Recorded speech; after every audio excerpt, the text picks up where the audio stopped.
Hey, you crazy cats! 42's live streams and videos are simply not available on vinyl. You will have to go to the YouTubes for that.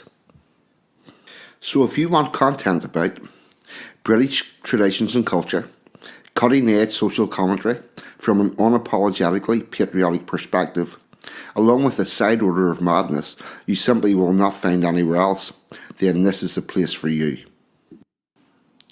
And to all those early adapters in the chat, don't forget to hit the notification bell. That's how you get the good stuff and make sure you never miss a tasty treat. So with that being said and done, squeeze yourself in. Let's get into it. You know you want to.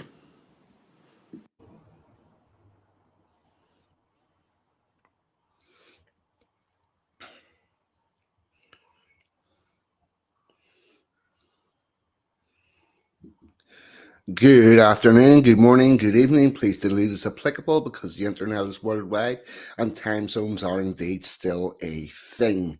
Can I get a wee audio check in the chat, please? And I'll say some hellos. Real Vincent Griffin. What about you, chum? Really nice having you on last week. Enjoyed that, mate. Budgie Burgers recommending films. Aces High is good. Yep, I'll agree with that one. Edmund, what about you, chum? Steve Cray, Evening Brother, the wonderful Emma G. I've got stuff for you coming up that you don't know about. That's all good. Where am I? Neil Benjamin Skies made it over from the Waffle House. 77 Brigade, glad to have you aboard. XL, Anglo-Saxon, evening, brother. Hashtag, evening. Steve Craig's telling me the audio's good. Paranormal X, glad to have you here. Mr. Herbert, thank you very much for that link. And I am having a look at that case tonight. That's one of the things we're doing. Boss is in. What about you, chum?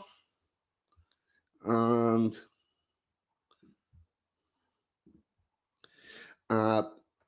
with that, we'll do a little bit of housekeeping.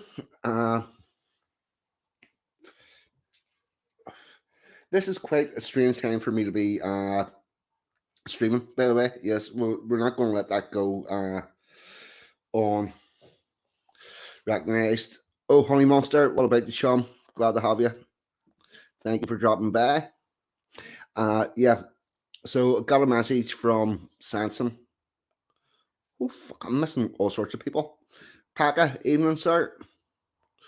Ludwig, what about you? Yeah, got a message from Sanson yesterday saying that he wasn't streaming. He's out doing something tonight out in the real world. Mr. Bacon, what about you, chum? See, it's a bit earlier, so you've been getting to bed earlier and getting your sleep and all that. So glad to have you back. Yeah, Sansom sent me a message saying Bonnie wasn't streaming. Sansom's out doing stuff in the real world, and I took a opportunity and a decision to put this forward. Yes, me and Amaji were out doing stuff for my birthday day, and we had a lovely day again. With it, so very good. There's Toffee's in. What about you, chum? Chat is moving like wildfire. It's all good. Yep. So we had a really good day yesterday. So decided to bring it forward.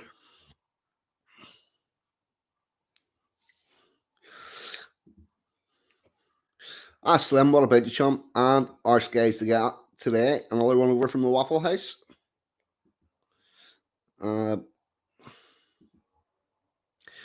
Kai Rubottom.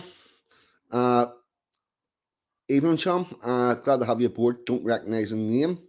And that's one I would have recognized. Yeah. Kai sort of means something in this neck of the world where I come from. But I'm not sure if you're local to Northern Ireland. whatever. But yeah, loving the name and fellow Liverpool supporter, so we're all good. And we got a win today, so that's all good. And thank everybody for the happy birthdays. Emma G has let the cat out of the bag. Well, when a name like that, I was expecting them to be. Very welcome aboard. October, I'm doing great, chum. Thank you. Um, Thank everybody for the. Yeah, I've managed 12 years on the internet when nobody knowing when my actual birthday is, and Emma G's just let it out of the bag. So we're going great. There we go. Official birthday's 12th of July. Strange coincidence, but there you go. I don't think it's going to be that much of a problem. Uh, don't need to worry about that. So yes, so I decided to go early, and then whenever we're setting up, I caught the last like 5 minutes of DJ Resisting the Lies and his Good Lady stream. I would like to welcome everybody that came along from that. I was learning about making memes and watching a bit of Rakita Law on Rumble, so I never noticed that DJ was streaming, otherwise I would have been on that chat, but there we go. It is what it is, but warm welcome to everybody came across from there.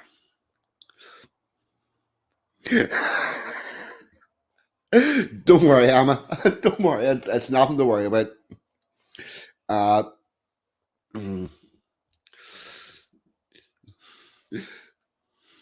I'm, I'm getting less about all my information and stuff for a lot of reasons, but there you go. Yes, and you were allowed to tell the Waffle House. Uh,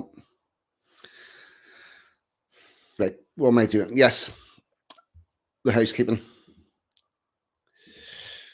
Yep, so tomorrow at 7 p.m., Jack and Rags are having a stream with the Weedlander, and that's always a good show. Weedlander's very sound lad. That'll be interesting. Yep. Oh, the waffle's good. And the other one that I'm going to shout out is Dave's Waffle House, 8:30 pretty much every evening. Very light-hearted, banter with a chat. And because he exclusively talks with the chat, whatever you want discussed, just put it in the chat, and that's what we'll talk about. It's really good crack. It's a lovely community, and that's all good. So there's that.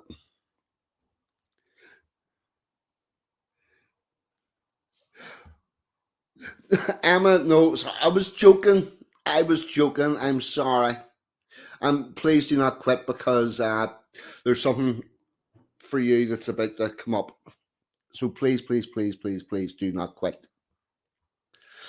Please, please, please do not. Uh, yep. So other news that we've got is I've been in cahoots again with Justice Kane and Al Mack. There's another song in the works that's going.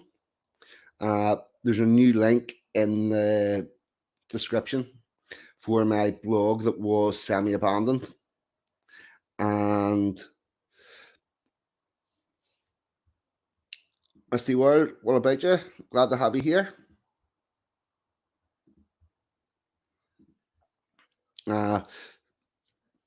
So I've been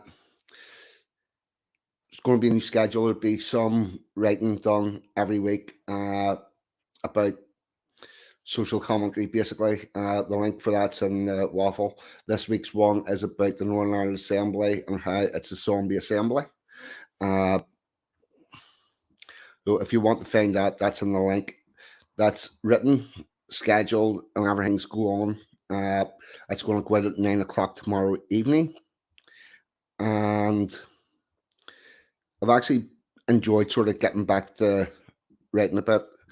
We'll have another one of those poem things come out. So I'm gonna read that to you. 1 second, I just get this up.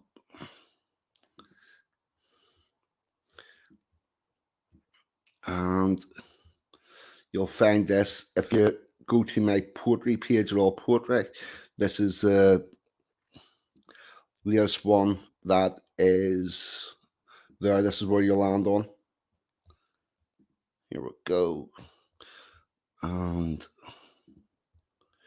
zoom this in.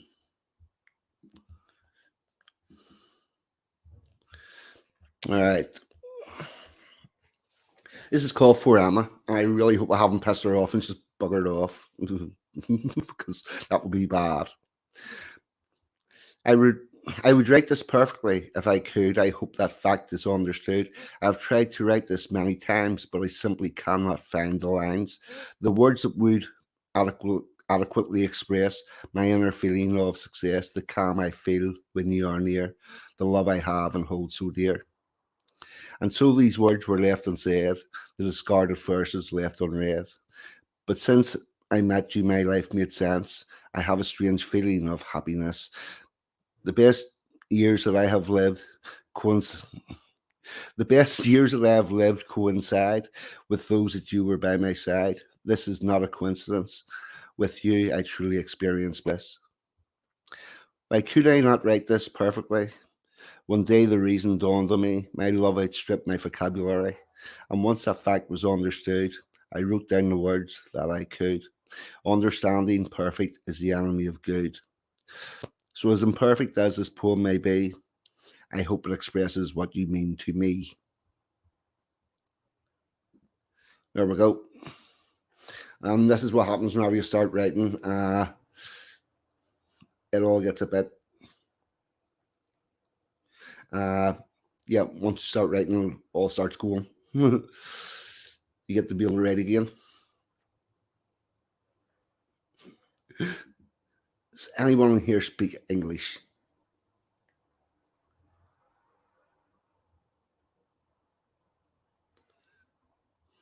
Sorry, I'm just checking through the chat. Byrne, what about you, Sean?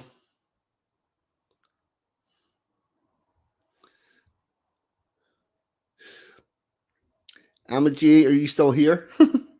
I know there's a little bit of a delay,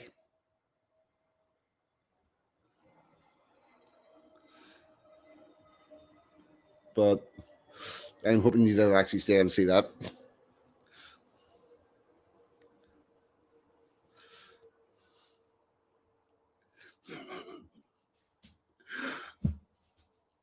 Mm, you need a good one. Toffee. Quite easy to find a good, find a bad one, finding a good one. That's the rare and tricky bit. Rory, thank you very much.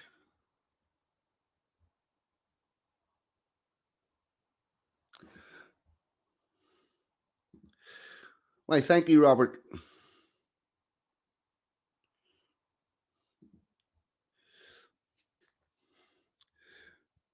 I'm going to have the message Emma here. You need to. 1 second.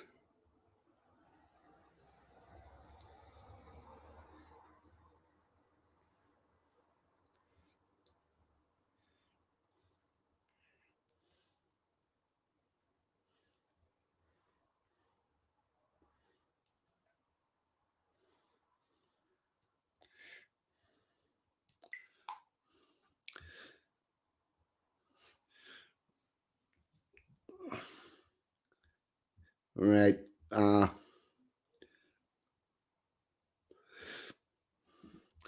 right. Let's see. What else was I going to say? Right. I think with that, we will shuffle on to begin talking about the Battle of Britain. And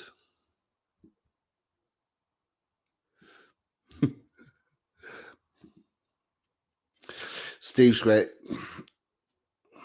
Well, I got the one on the MG. There's only one of her, so but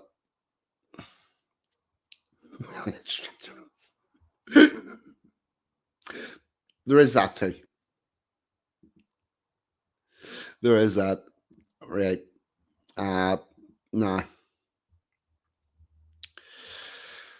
we're going to have a look at the Battle of Britain, and hopefully I haven't just totally fucked everything up. Uh,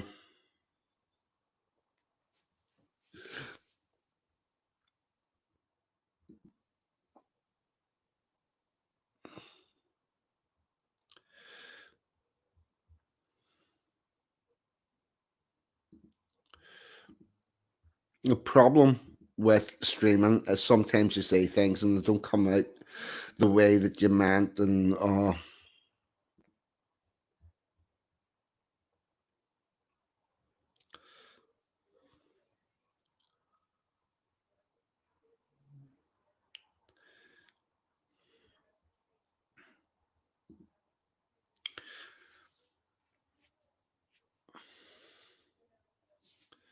lots of RAF pilots live in the area where I live because of all the factories.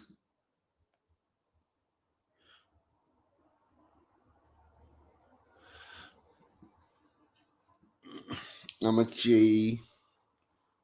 This is now all going weird. She hasn't seen my message or anything. This is not good.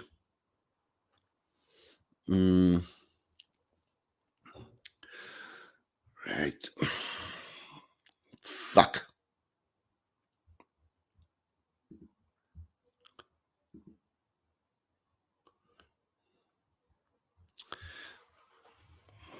And that bikes up the whole fucking studio.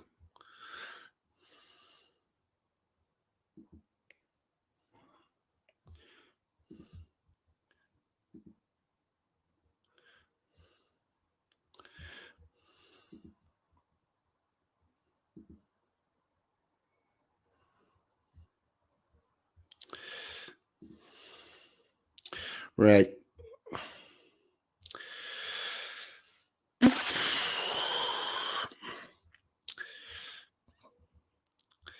This is from the Encyclopedia Britannica, uh, which is now given as recent news. There's a hurricane was flying over Weymouth to commemorate the Battle of Britain. Battle of Britain during World War II was a successful defence of Britain against unremitting and destructive air raids conducted by the German Air Force Luftwaffe from July through September 1940 after the fall of France. Victory for the Luftwaffe in the air battle would have exposed Great Britain to invasion by the German army, which was then in control of the ports of France only a few miles across the English Channel. In the event, the battle was won by the Royal Air Force RAF Fighter Command, whose victory not only blocked the possibility of invasion, but also created the conditions for Great Britain's survival, for the extension of the war, and the eventual defeat of Nazi Germany. Shortly after the withdrawal of British forces from the European continent in the Dunkirk evacuation, which happened in late May to early June 1940, Germany's armoured forces completed their blitzkrieg invasion of France. The French government collapsed on June 16th and was replaced by a regime that immediately sued for peace. This left the British suddenly alone in their island home as the last bastion against the menace of tyranny. In the words of their Prime Minister Winston Churchill, speaking before Parliament on the 18th of June, Churchill announced, now it goes to pictures.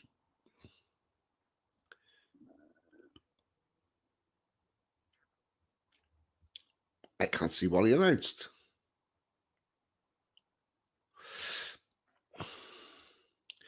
What General Maxime Weyland, the commander of the Allied armies in France, called the Battle of France is over. I expect that the Battle of Britain is about to begin. Let us therefore brace ourselves to our duties and so bear ourselves that if we, the British Empire and its Commonwealth, last for 1,000 years, men will say this was their finest hour. I want to go back and check the chat.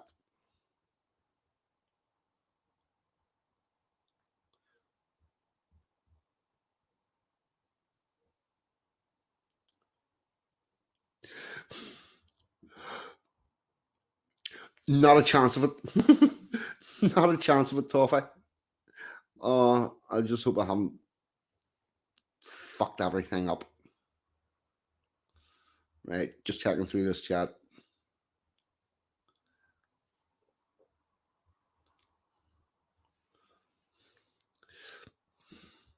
Yeah, well, that's down to the French being cheese eating surrender monkeys. What I want to say at this point is, had Germany came across and invaded Britain, even whenever the Americans did come into the war after Pearl Harbor, there would have been no launch pad for to get the French and start the invasion. So it was critical that we held onto our land. On the German side, no plans had been made for an invasion of Britain before the Germans launched their offensive against France, nor were any made even when the collapse of France was assured. German leader Adolf Hitler evidently counted on the British government agreeing to the compromise of peace on the favourable terms he was prepared to offer. And so he had no desire to press the conflict to a decisive conclusion. The German army was given to understand that the war was over. Leave was granted and the Luftwaffe was shifted to other quarters. Even when Churchill's determination to continue the war was made manifest, Hitler still clung to the belief that it was merely a bluff, feeling that Britain must recognise her military hopeless situation. That hope of his was slow to fade. It was not until July 2nd that Hitler even ordered the consideration of the problem of invading England, and he still seemed to doubt its necessity. When at last, on July 16th, he ordered preparations to begin for such an invasion, christened Operation Sea Lion. Hitler stipulated that the expedition be ready for mid August. The German army was in no way prepared for such an undertaking.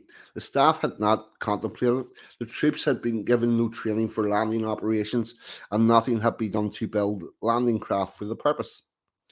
All that could be attempted was a hurried effort to collect shipping, bring barges from Germany to the Netherlands, and give the troops some practice on embarkation and disembarkation.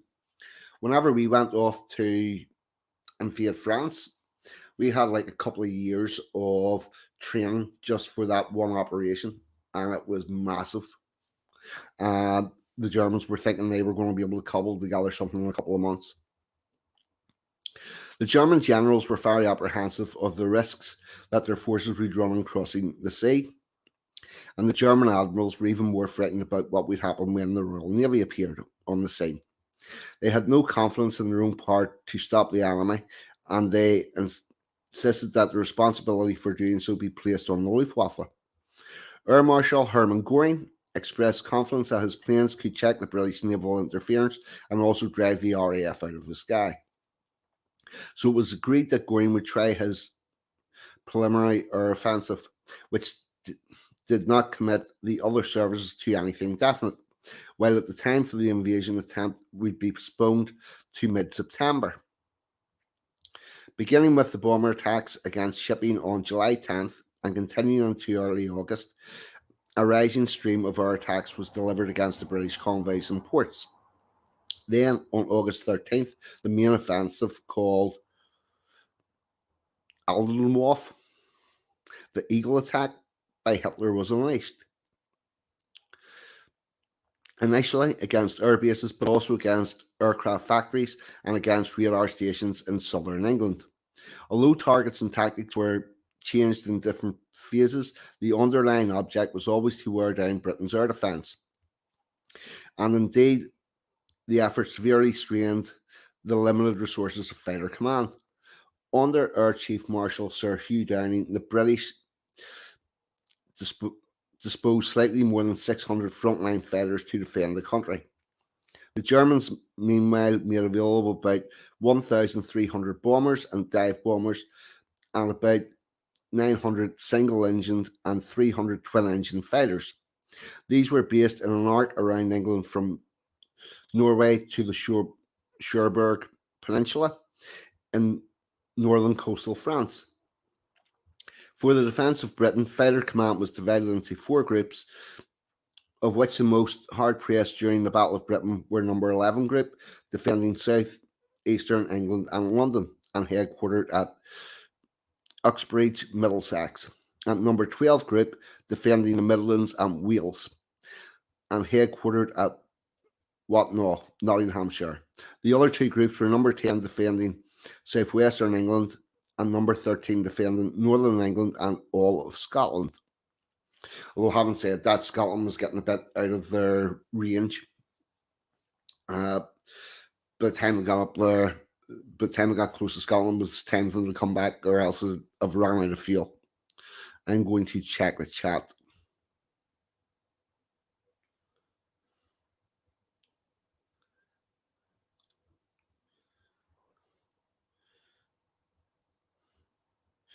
Ragnar's, and what about you, Sean?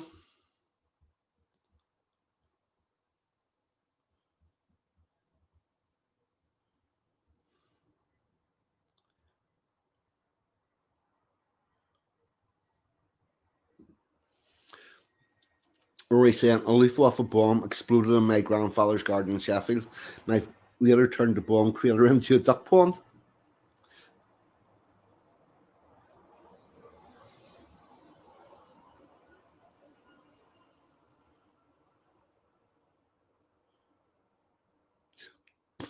Yep. Cheese eating surrender monkeys.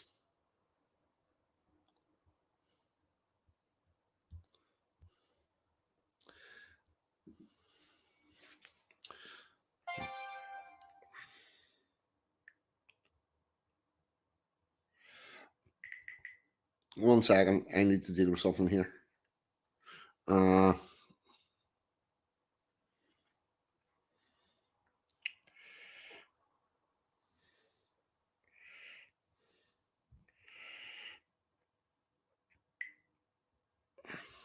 One momento.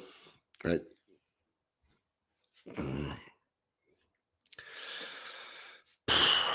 Right.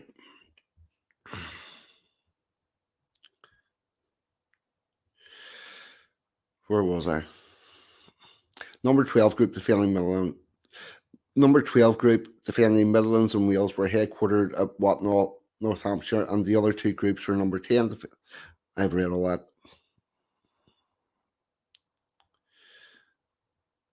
Each group was divided into sectors who received reports from group headquarters about approaching Luftwaffe formations and mobilised squadrons of planes from the numerous airfields to fight them off. The British radar early warning system called Chain Home was the most advanced and most operationally adapted system in the world. Even while suffering from frequent attacks by the Luftwaffe, it largely prevented German bomber formations from exploiting the element of surprise. To fight off the bombers, Fighter Command employed squadrons of durable and heavily armed Hawker Hurricanes, preferred to save the faster, more agile Supermarine Spitfire, unsurpassed as an interceptor by any fighter and any other air force for use against the bombers' fighter escorts. The British thus found themselves fighting with the unexpected advantage of superior equipment. German bombers, mostly lightly armoured twin-engine planes such as the Heinkel HE-111 and Junkers Ju-88, lacked the bomb load capacity to strike permanently devastating blows. They also proved in daylight to be easily vulnerable to the British fighters. The Germans once feared Junkers Ju-87 Stuka dive bomber was even more vulnerable to being shot down, and their premier fighter, the Messerschmitt Bf-109, could provide only a brief long-range cover for the bombers since it was operating at the limit of its flying range. By late August, the Luftwaffe had lost more than 600 aircraft and the RAF only 260. Nevertheless, Fighter Command was losing badly and needed fighters and experienced pilots at too great a rate to be sustained. Number 11 Group in particular was in a fight for its life and by extension for British life as well. Acknowledged that the country's fate hung on the sacrifice to its airmen, Churchill declared before Parliament on August 20th. Never in the field of human conflict was so much owed by so many to so few. In addition to technology, Britain had the advantage of fighting against its enemy that had no systematic or consistent plan of action. At the beginning of September, the Germans dropped some bombs, apparently by accident, on civilian areas in London, and the British retaliated by unexpectedly launching a bombing raid on Berlin. This so infuriated Hitler that he ordered the Luftwaffe to shift its attack from fighter command installations to London and other cities. Beginning on September 7th, London was attacked on 57 consecutive nights. The bombing of London, Coventry, Liverpool, and other cities went on for several months. It had the immediate benefit for the RAF of relieving the pressure on Number 11 Group and also bringing more German bomber formations into the sectors of the formidable Number 12 Group. Also bombed was the Oval, Glentoran's football ground in East Belfast. It was right beside the shipyard, and they dropped bombs on that by mistake, apparently. But there are pictures of ducks in the rain-filled crater that was in the middle of their pitch. By mid-September, Fighter Command had demonstrated that the Luftwaffe could not gain air ascendancy over Britain. British fighters were shooting down German bombers faster than German industry could produce them. To avoid the deadly RAF fighters, the Luftwaffe shifted almost entirely to night raids on Britain's industrial centres. The Blitz, as the nightly raids came to be called, was to cause many deaths and great hardship for the civilian population, but it contributed little to the main purpose of the air offensive, to dominate the skies in advance of an invasion of England.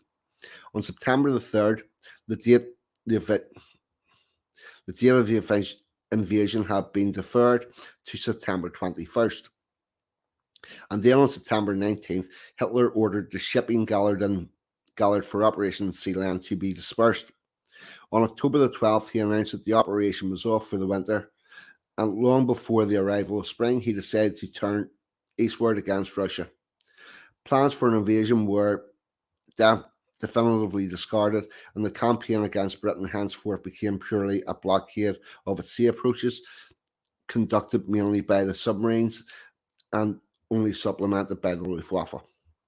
So that is the basics of the Battle of Britain.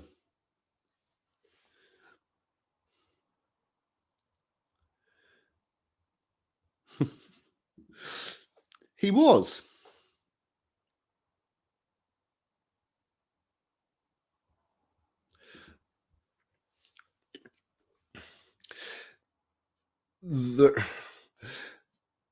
There are stories about there being lights in the Republic pointing the way north.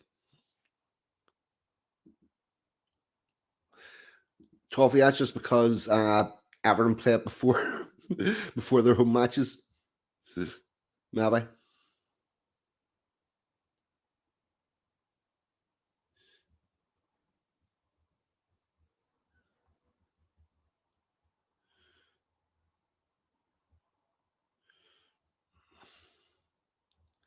Right.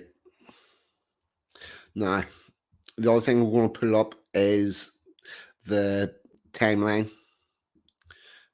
And this is coming from the Bentley Priory Museum.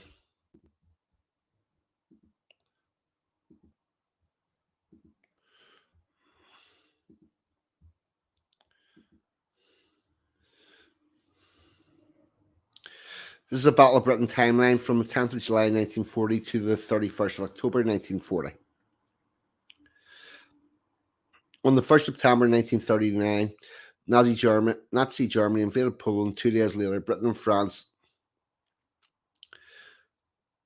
declared war on Germany, making the official start to World War II. After the defeat of Poland, Germany's invaded Denmark, Norway, Belgium, Luxembourg, the Netherlands, and France. Right, I'm going to jump to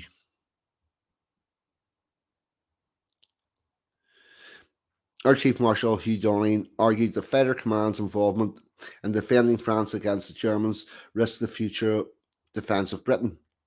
If the home defence force is drained away, desperate attempts to remedy the situation in France, defeat in France would involve the final, complete, and irredeemable defeat of this country. After France fell in June 1940, Germany's attention turned to Britain. What General Wayward called the battle for France is over, a battle for Britain is to begin.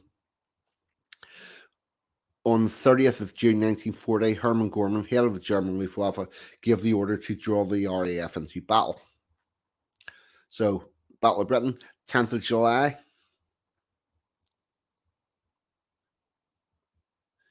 Battle of Britain, fought above the skies of Britain between the RAF.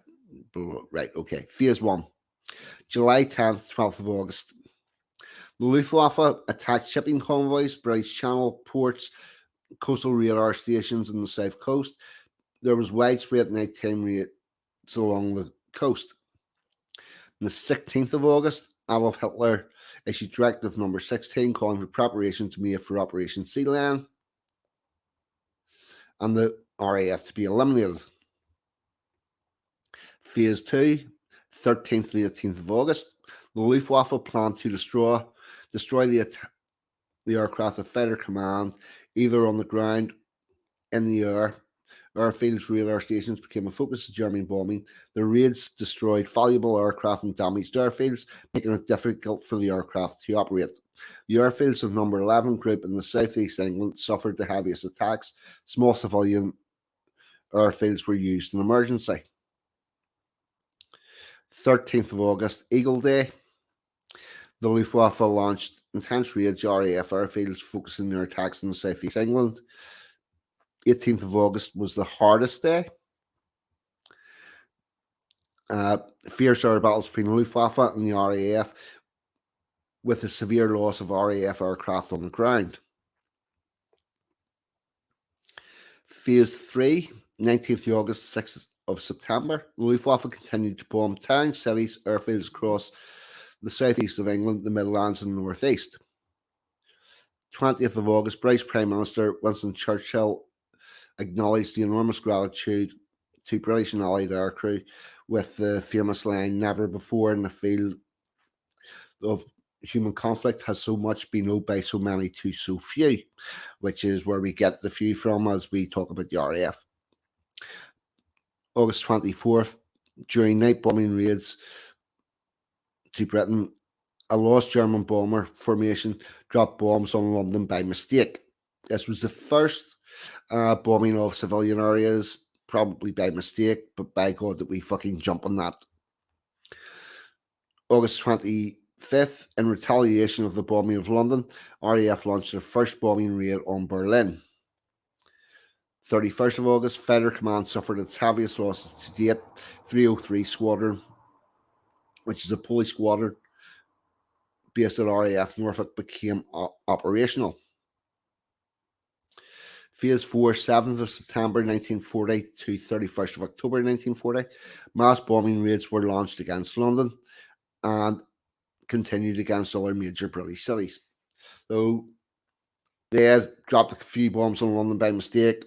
We hit Berlin, and that drew Hitler into a mass bombing of civilian population. 15th of September, my birthday. We all know that now. Battle of Britain Day. The Luftwaffe launched its heaviest bombing raids on London. Federal Command successfully fought the attacking aircraft, resulting in heavy Luftwaffe losses. September 17, Hitler postpones the invasion of Britain.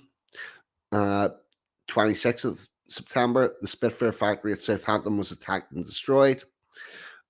October, the German Luftwaffe focused their bombing raids in British cities at night to reduce Luftwaffe casualties.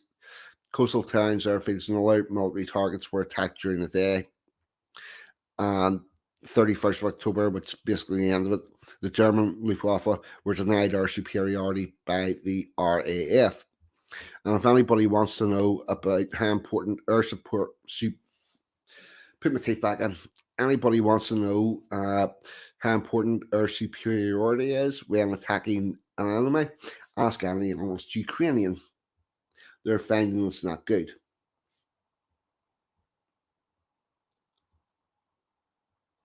I'm just checking through the chat.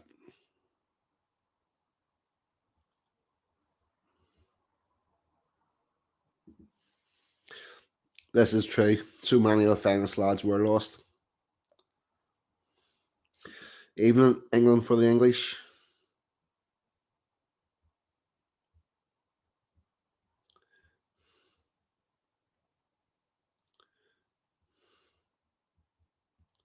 Right. And with that, I'm going to go into our strange sport.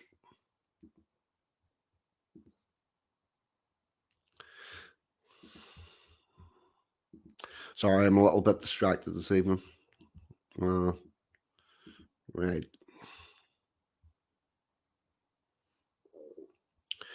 Yep. Our strange sport, which today is quite strange.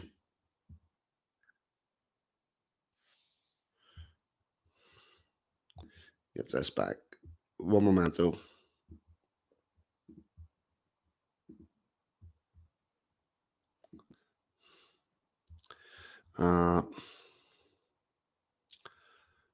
Right, what am I doing? Right. Here we go. Of the strange sports that I found, this is one of the strangest. So I get that mode. And we'll get this going. This is a bit of combat juggling.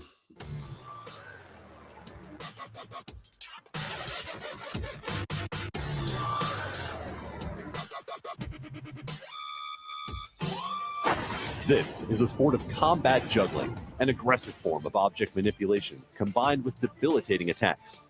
Each player must maintain control over 3 clubs at all times. In sumo combat, the objective is to destroy your opponent by slashing their clubs to the ground or shoving them out of the sumo circle. In Breach, 30 clubs are in motion at the start of each round, but only one player needs to maintain control until they reach the breach zone. Here is Sayers trying to lock up the arm of Ben Thompson on the right, has 2 of his own clubs trying to steal now. 2-point advantage. 14 parallels. You know, the temptation to just smash the other guy in the face must be overwhelming. Quick attempt by Josh Horton. Horton dove in. Lauga Benjaminson was waiting for him. 4 consecutive points now for Team Intel in yellow. Lauga Benjaminson, who had 6 in a row. Last time Team Parallel scored was with Lauga in the middle. Lauga grabbing for Schmeisner's club, not able to get it. Schmeisner diving in with the right hand and loses one of his own as Lauga goes down to a knee and stays in for Parallel. Big catch made there. What a play by Joe Showers. Aggressive move up the court by Joe Showers. Lauga Benjaminson waiting on defense. He has been defensive force today for Team Parallels. And here comes Schmeisner with plenty of room cleared. Benjaminson with a last-second attempt. Still a handful of active defenders for Team Intel, making life difficult for Dominic Harant. A strong move up the right side. Harant in trouble. A battle now between Schmeisner and Benjaminson. Noah just destroying people, and I think he just took out 3 people all by himself. The Las Vegas Open Yo-Yo Championship brought top players from North America to compete for a seed in the semifinals. The Dexterity Dance League brought the best. There we go. That was combat juggling, and you got a little bit of you on at the end there.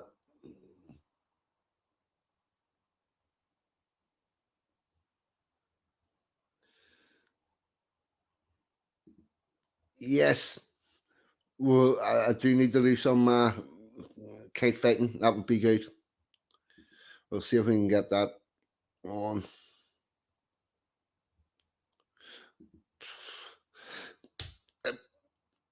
It does take a bit of digging and looking.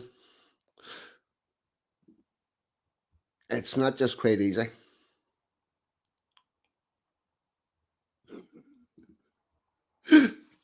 Oh, fuck. Yeah, just put another whole fucking layer on it.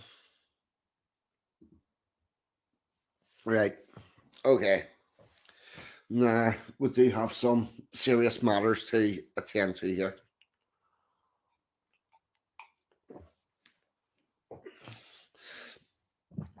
As used.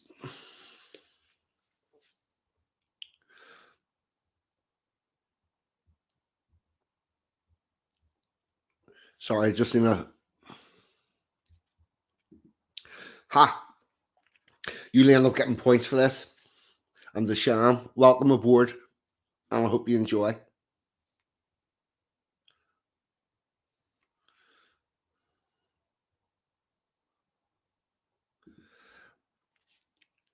I think I've seen something about. I think I've seen something about cricket. That could be that. Yeah, we do. We've got. Yeah, we'll have a quite a serious matter to look at. Now, get back to my notes. Yes, as was discussed in the chat last week, the guy Ashley Sharp was convicted of owning a book, which is a terrorist manual. So there is that, but he managed to get sentenced to 8 years.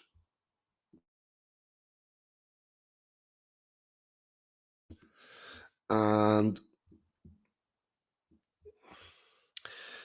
that seemed a little bit excessive. And Roy sent me the sentencing remarks of the judge. And I'm going to read that, but before I get as far as that, in order to understand things, I'm going to have a look at a couple of cases that are very similar and see what the sentences were for them. The first one is a guy called Ben John. So we'll have a look at what he did and what his sentence was. This information is coming from BBC, so you know that it's obviously very, very true.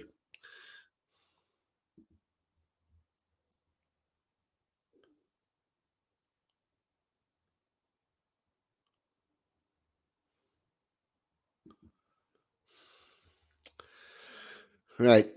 Ben John, extremist, ordered to read books, is jailed. A man told by a judge to read classic literature after being found guilty of a terrorism offence will be jailed after a suspended sentence was quashed. Ben John, who police described as a white supremacist, was given a 2-year suspended sentence in August. Sorry, check what year this was. This was in 2022. The 22-year-old was convicted of having a copy of the Anarchist Cookbook on a computer hard drive, which is a similar book to the one that the other guy had.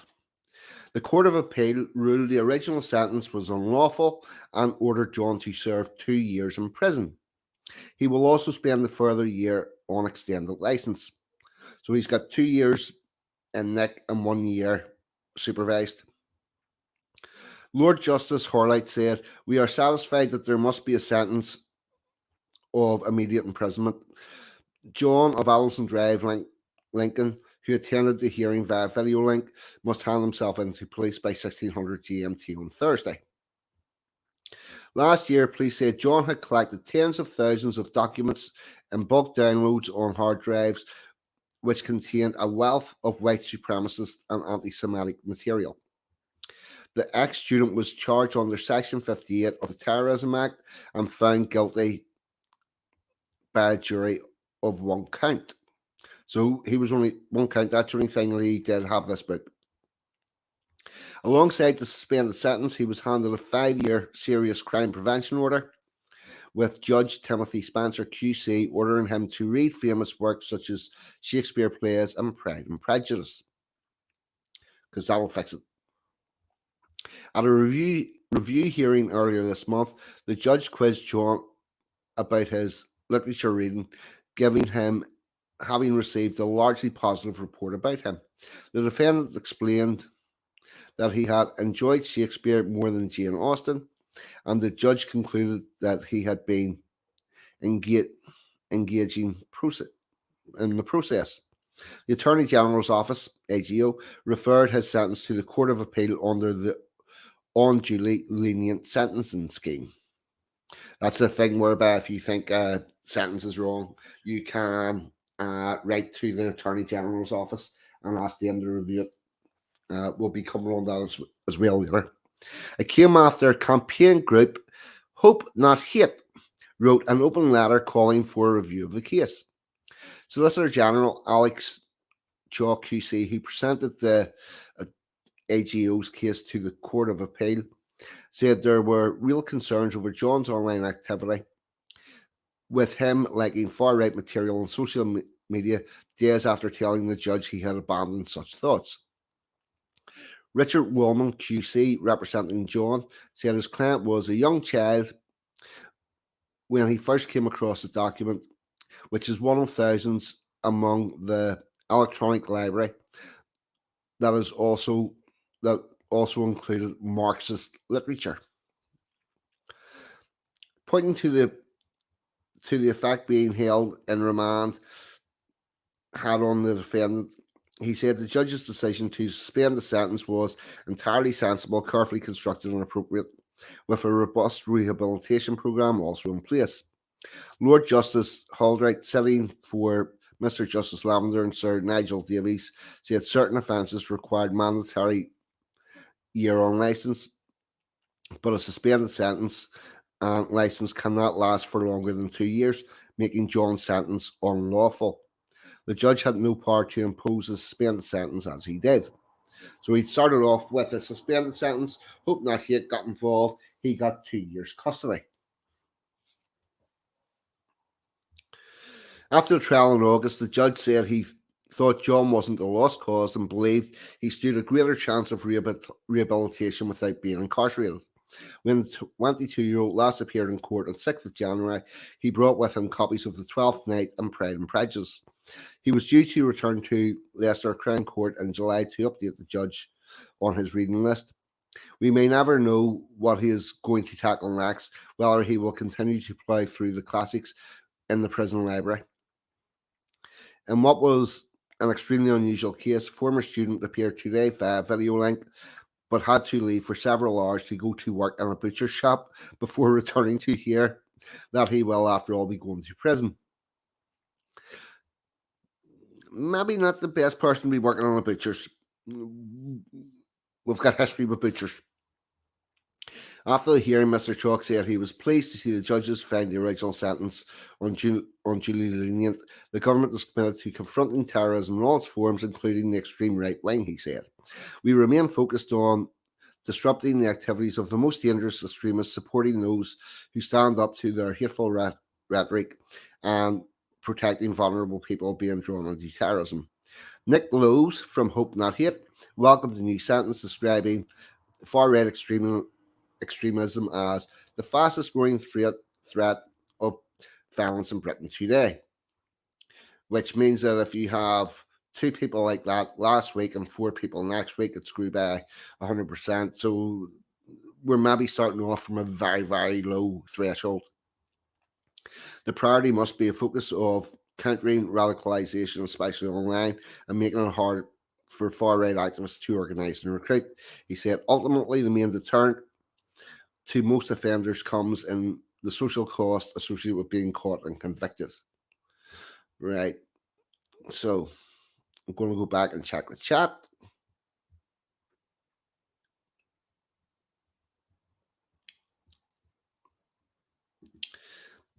Well, see, here's the thing. Fundamental Islam, the amount of Islamists that are fundamental and violent and stuff isn't growing at the same rate because there already was thousands of them. So taken as a percentage increase, it's relatively small.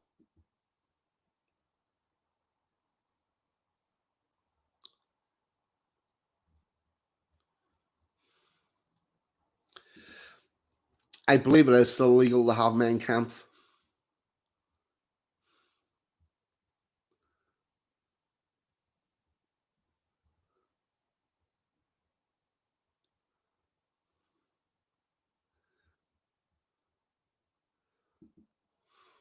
Oh, thank you very much.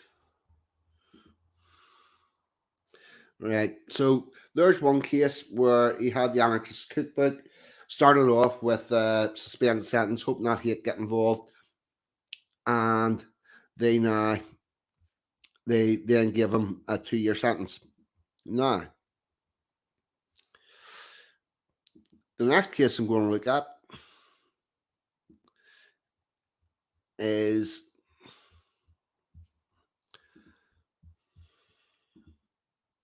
hold on, get the screen up. I can't pronounce this name.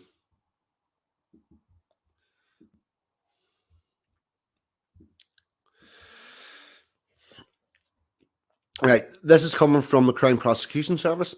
Far-right extremists sentenced after attempting to make explosives.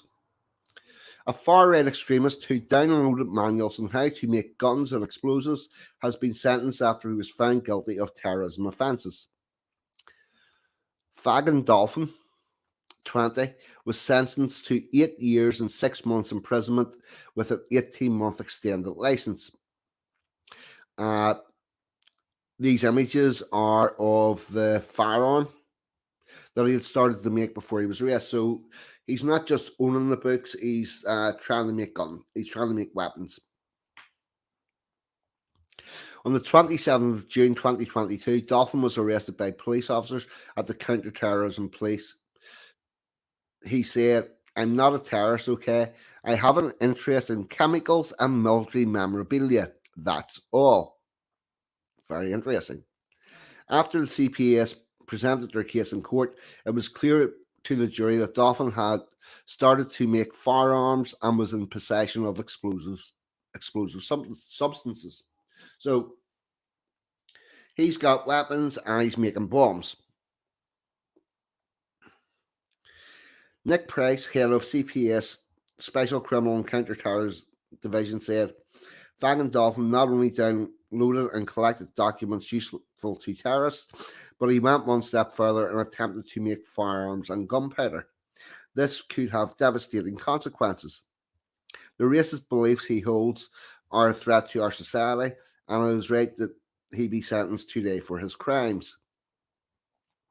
The CPS proved in court that his memorabilia was in fact terrorist documents and publications, including step-by-step templates on how to make a homemade shotgun and publications about making guns and explosives. Extreme far-right content was also found on Dolphin's computer and phone. A folder on Telegram was found in the old right wing that had multiple channels on it, one titled Hitler Group. Small problem. Hitler was left wing. Hitler was socialist. Nothing to do with the right. He had also posted videos online of a terrorist attack carried out in 2022, which showed a mass shooting in Buffalo, New York. Vaughn Dolphin, 20, has been sentenced to 8 years and 6 months. So, for comparison, have the manual, make the guns, make the explosives, you get 8 years.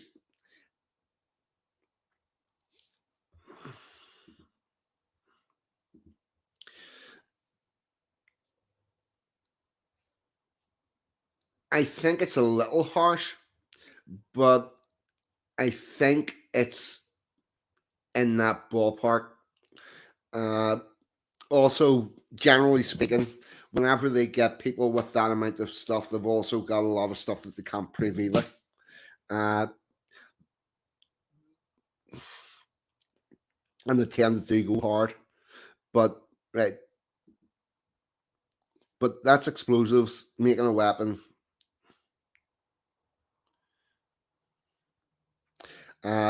He got 8 years.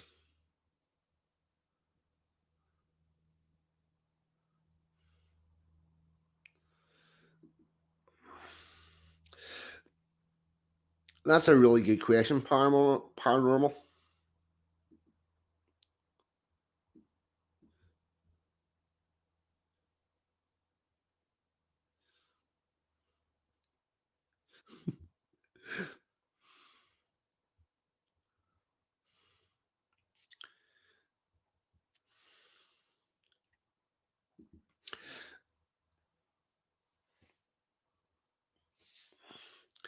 To be totally honest with you, I've never read either of the two books that come up in this. I have no idea what's in it, but it could well be a survival book. I honestly don't know. Uh,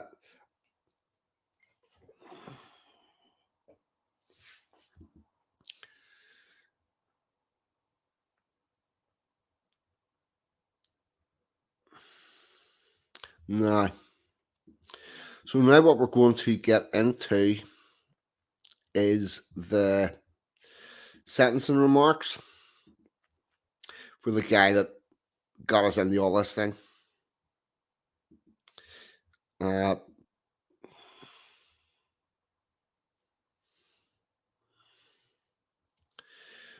This comes from Judiciary UK.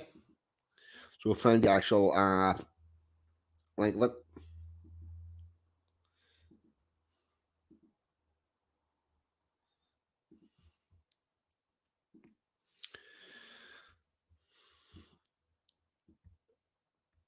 Let's see what this is looking like on the screen.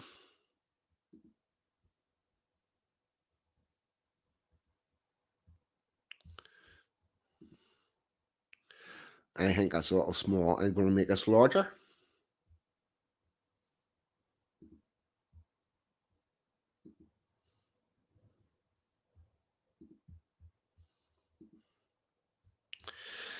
Right. So here we go. The sentencing remarks. The Recorder of Sheffield has honoured Judge Jeremy Richardson, KC, at the Crown Court in Sheffield on Thursday, 31st of August, 2023. Rex v. Ashley Pollard Sharp. I need to get a little bit of liquid before I embark on this.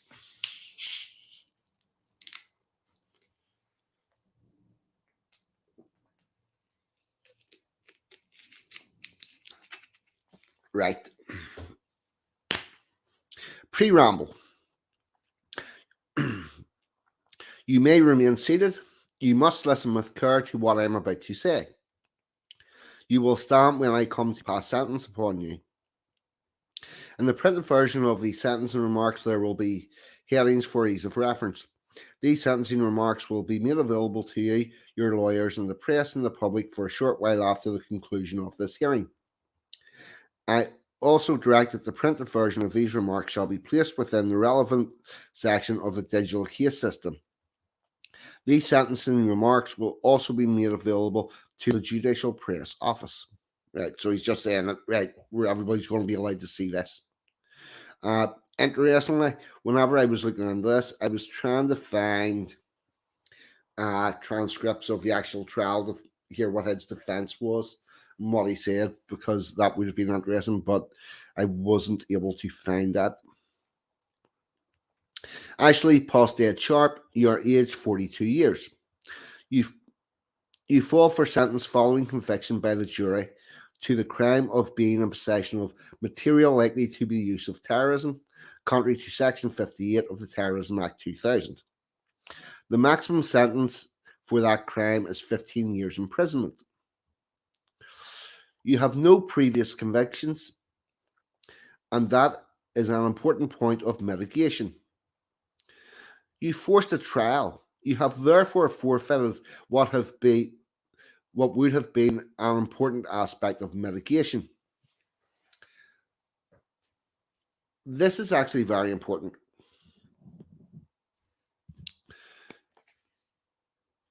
In our legal system, one is presumed innocent until proven guilty.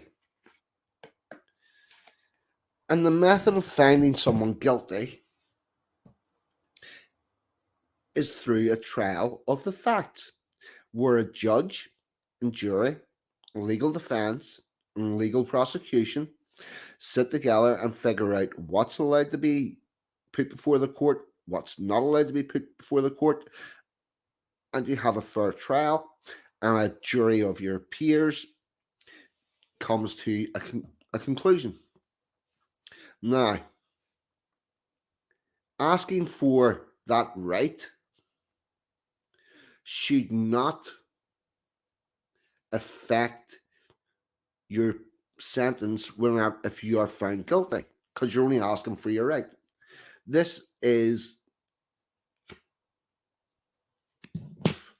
has become a huge problem in America, where they put in massive sentences if you actually take your right to a jury trial. They increase the sentence that they give on you because you've caused them to have a trial. Now, this has led to the term plea bargaining, where people decide to plead guilty to a lesser charge in order to get a lesser sentence. And we currently have I think it's 90 to 95% of the people in American jails have never had a trial. They've just plea bargained it away. This is not a good direction for our country to go in. And this line here, that's quite an important point. It says, you told lies to the jury. You will not be punished for telling falsehoods. You will be punished for the crime you committed. I'm guessing the crime that the falsehoods was that he says I didn't do what you said I did. I must consider the issue of whether you're a dangerous offender. At the time you committed the offences, you were serving prison officer HMP Armley in Leeds. It is clear to me that you're a man who holds racist and abhorrent views which have three components. First, you're an unashamed white supremacist with extremely dangerous racist and hate-related views, which include extreme homophobia. I would love to know what it is he actually said. Second, you're a man who denies the existence of the Holocaust before and during the Second World War. Indeed, you idolize Hitler and other Nazi war criminals. And third, you are self-professed neo-Nazi. Indeed, you appear to be very proud of that in your evidence before the jury and the trials over which I presided on May 2023. Again, I haven't seen all the evidence because I couldn't find a copy of the court, but I was of the opinion in this country that we were supposed to sentence people based on what they had done, rather than their opinions. It is my intention to send the sentence remarks to the Secretary of State for Justice as a minister who has responsibility for prisons. I have no idea what, if any, vetting was undertaken by the prison service when you obtained your job as a prison officer, or what monitoring there was of you once in post. I have absolutely no doubt that a man with the perverted and extremely dangerous views you hold, perverted, was he talking about sex? I don't know. Should ever be employed in the responsible position of a prison officer. I make no criticism of anyone, but it seems to me to be appropriate that the responsible minister should be appraised of this case to see if any inquiry or action is needed. It is not a matter for me, then why are you talking about it? I simply draw attention to the Secretary of State of this case. I think you're going way past your job, mate. I think a judge in this case went past his job of trying this case to attempting to try the whole fucking justice system. During the trial, the court was compelled to listen to a large volume of material, which was the subject matter of the count one in the indictment, of which you were acquitted. I make it plain, for the avoidance of any doubt, that the material has no relevance to sentencing in this case. It reveals much about your character and your perverted views, but it does not affect the sentencing in this case. Right, so he's just trying to distance anything from the charge that he had dismissed or found not guilty on from his sentencing. I shall ignore the fact that you found some of the material, indeed most of it, to be innocent and amusing. It was not. Well, the fact of the matter is, seems to me that the jury found it was innocent. So I don't know what your problem is with it there, sir. You will be punished for what you did, and that was to have an electronic version of the White Resistance Manual on your computer. I'm going to go back and check the chat.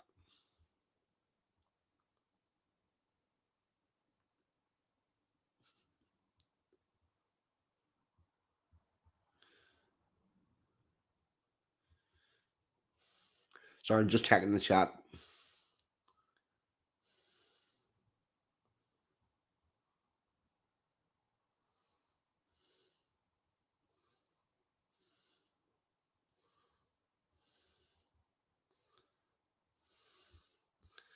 Right.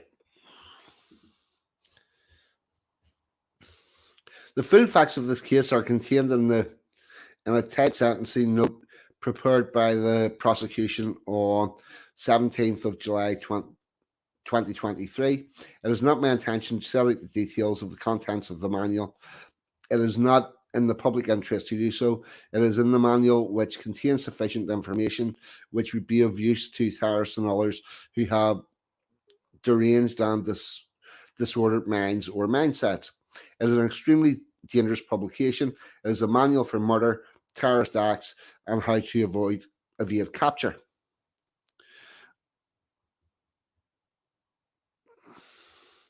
The simple fact of the matter is you created a cauldron of self-absorbed neo-Nazism masquerading as a low-grade, all-male sports club. This sought to camouflage your real purpose and to incite violence against those you hail with a vengeance. These individuals were inadequate, ill-educated, unsuccessful, and dangerous. If he had created a neo-Nazi club, why are there no co-accused? Why is he getting sentenced on his own? That would be quite the question. Because if the rest of them are guilty of what he's done, and they should be because they're in the same club where they do this stuff, then why are they not charged? Something not quite right there. The terrorist manual was an integral part of the scheme. Sooner or later, the violence would have eventuated. Have we now got as far as pre-crimes? Facts. The White Resistance Manual is a document which is explicit and detailed, which furnishes those like you who harbour perverted and extreme white supremacist attitudes and views with the wherewithal to commit murder. It is a murder manual for white supremacists. I wonder if black supremacists got a hold of that manual, could they somehow not use the techniques involved in it? I honestly don't know. I think that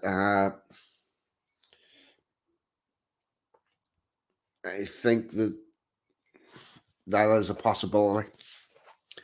The introduction to the document is instructive as to its malign purpose.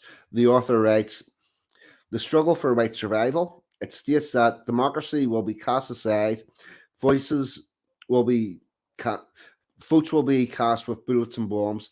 It goes on to espouse extreme anti-Semitic views.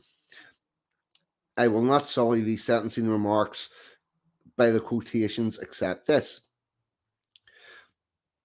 No longer will we tolerate any non-white colonizers living and breeding among us. In this new era, we fight for nothing less than an absolute physical separation of the white race from all Jews and non-whites. So we had a book that had that one line on it. Those and other views expressed in the document are filed. The content of the WRAM is filed. The manual sets out in some detail the various mechanisms for armed struggle, embracing killing people, and how to do this. I will simply summarize the general nature of the contents. The document is in excess of 200 electronic pages. It contains information about various ways to commit terrorist acts, considerable practical information about firearms and other weapons. It also has a complete section on explosives and related material. It often makes reference to assassination. There are graphic detail about how to kill people and which is the best method depending on the circumstances. At one section, it covers and provides explosives device, including letter bombs. In this regard, there is a chilling quotation. Some of our comrades in Germany have had great success in killing and maiming a number of immigration advocates and lawyers, most of them Jews and people. With this type of device, the writings are responsible that have been caught to seek out. Sorry, who's on trial, the person or the book? Because I think we need to separate those two things. He seems to be basing his sentencing upon the book and every syllable therein, and not him having the book. There are sections on committing arson, poisoning people, sabotage of public utilities and communication systems. The avoidance of detection is covered in some detail. This includes using encryption computers. It was agreed evidence in trial that this manual would be useful to terrorists. Agreed evidences where both the prosecution and the defense say, yeah, this is a fact. It is an extremely dangerous document. You have possession of it. You went to considerable lengths to encrypt the document on your computer devices, as suggested in the WRM. It is only when you were served with various statutory notices that you provided passwords to enable counter-terrorism officers to access material.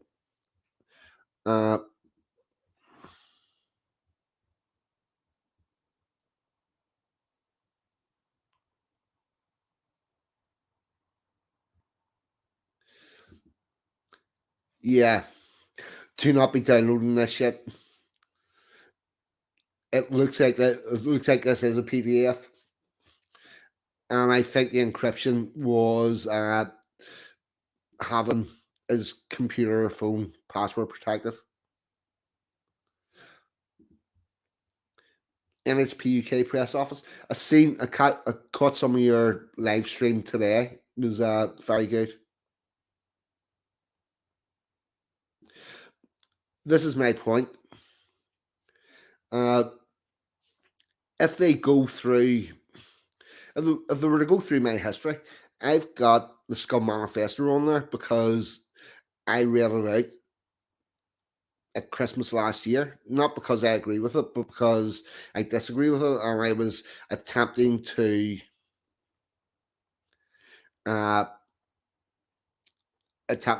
make people aware of what it was. So there is that. Right. You want to consider lengths to encrypt this document in your computer. Right. As part of the backdrop, you established an organization called the White Stag Athletic Club. This group of white men whom you recruited was designed to attract disaffected and disillusioned white men who had distorted views. Were they perhaps anti-feminist views? In order to be a member, it was necessary to be a racist. This is where, having not heard the whole case, it's hard to know if that is an exaggeration of epic proportions. The vetting procedure was such that you asked these individuals had Jewish heritage or a Muslim background, or whether they were homosexual, or whether they were mixed race heritage. This was not some form of ludicrous sports club. You were recruiting men with equally malevolent views to your own for a malign purpose. That is very clear from the evidence in the trial and the speeches you made to them. You appear to be encouraging them to some form of combat. Again, I would question why there are no co-defendants. If they were all doing the same stuff, why is there only one person in court? I have no doubt whatsoever that you harbored terrorist intentions and your motivation was terrorism. I doubt you would have perpetrated this yourself, although that is something of which I cannot be sure. You may have been overwhelmed by the hatred of you and time have perpetrated a terrorist act. I am in complete agreement with the probation officer who is the author of the PSR when she stated, whilst no direct victims are identifiable via this offence, the potential implications are extremely serious. The defendant's actions demonstrate a significant commitment to the ideologies he expresses.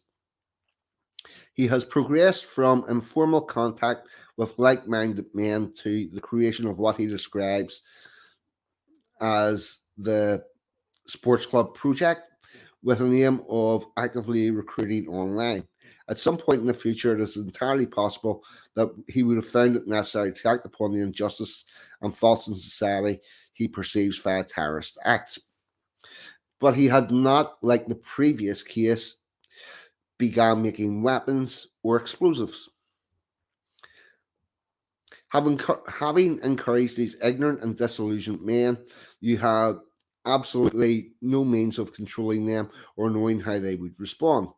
I have no doubt that you were inciting hatred and that you were encouraging acute violence towards those you hate. Again, evidence. There is no shadow of doubt that you harbour ingrained racist, homophobic views of which you are proud. The language you utilise to describe these groups and communities was vile and extreme. We have extended the breadth of what is racist and what is homophobic, that it becomes impossible to know whether this guy is or is not, because the words have been made meaningless. We need to actually hear the trial, which we can't get.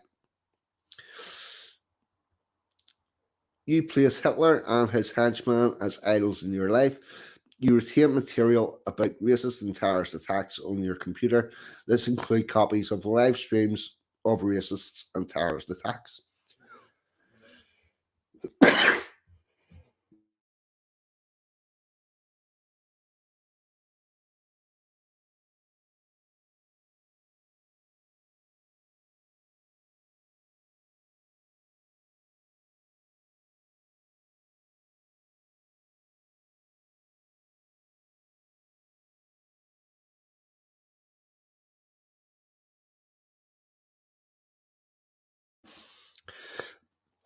Sorry about the coughing fit.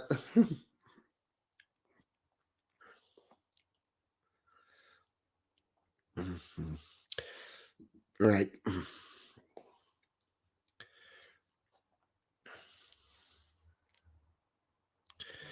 In short and simple terms, you're a self-professed neo-Nazi who possesses an extremely dangerous publication.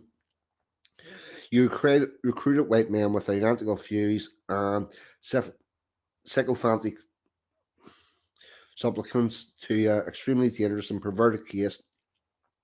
These young men were Nicasant neo-Nazis, and you were encouraging them in their unbridled racism, homophobia, ludicrous but dangerous white supremacist theories. I have not overlooked the fact that you had certain weapons in your home. what weapons, because if he had, I'm sure he would have been charged with them. I have little doubt that sooner or later, one or more of these individuals would have indulged in violence directed towards a minority group whom you and they hated. Again, we're in the pre-crime. The pre-sentencing report is very insightful on your conduct and attitudes.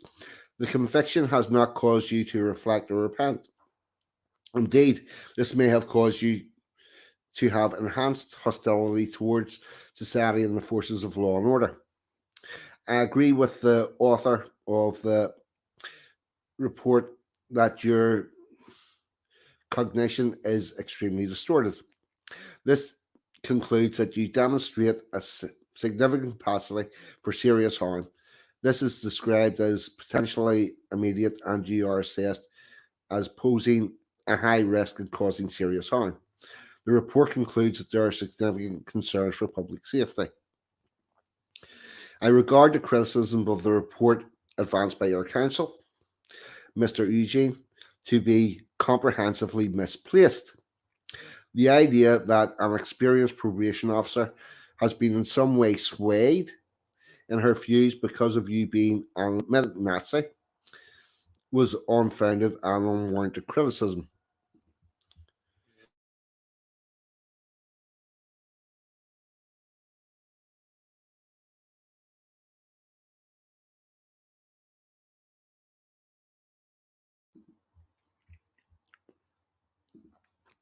So you don't think somebody being a Nazi would change a probation officer's mind? And again, my problem is we are supposed to convict and we are supposed to sentence based on what people did and not what they think. Because if we start convicting people on what people think, it is only a matter of a change in the gate of what's deemed to be allowed that keeps all of us out of jail. This is the way that we all end up in a fucking gulag. The definitive guideline of the Sentencing Council for terrorist offences in 2018 must be followed. I am entirely satisfied that the case falls under Category B1. I reject the submission made on your behalf that the case falls within Category C1 and at the lower end of the range open to the court.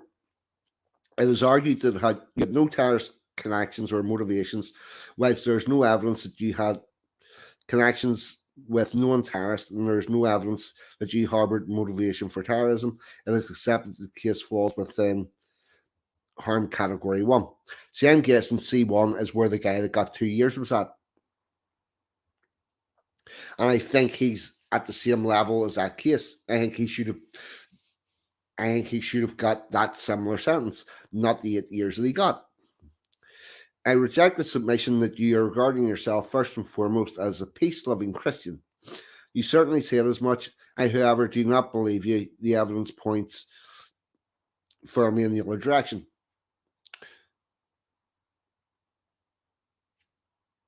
Are you assuming his religion for him?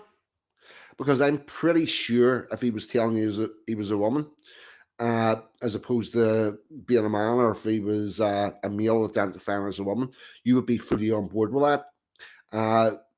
So if he says he's a peace-loving Christian, if he chooses to identify as a peace-loving Christian, I don't see that you've got any right to say otherwise.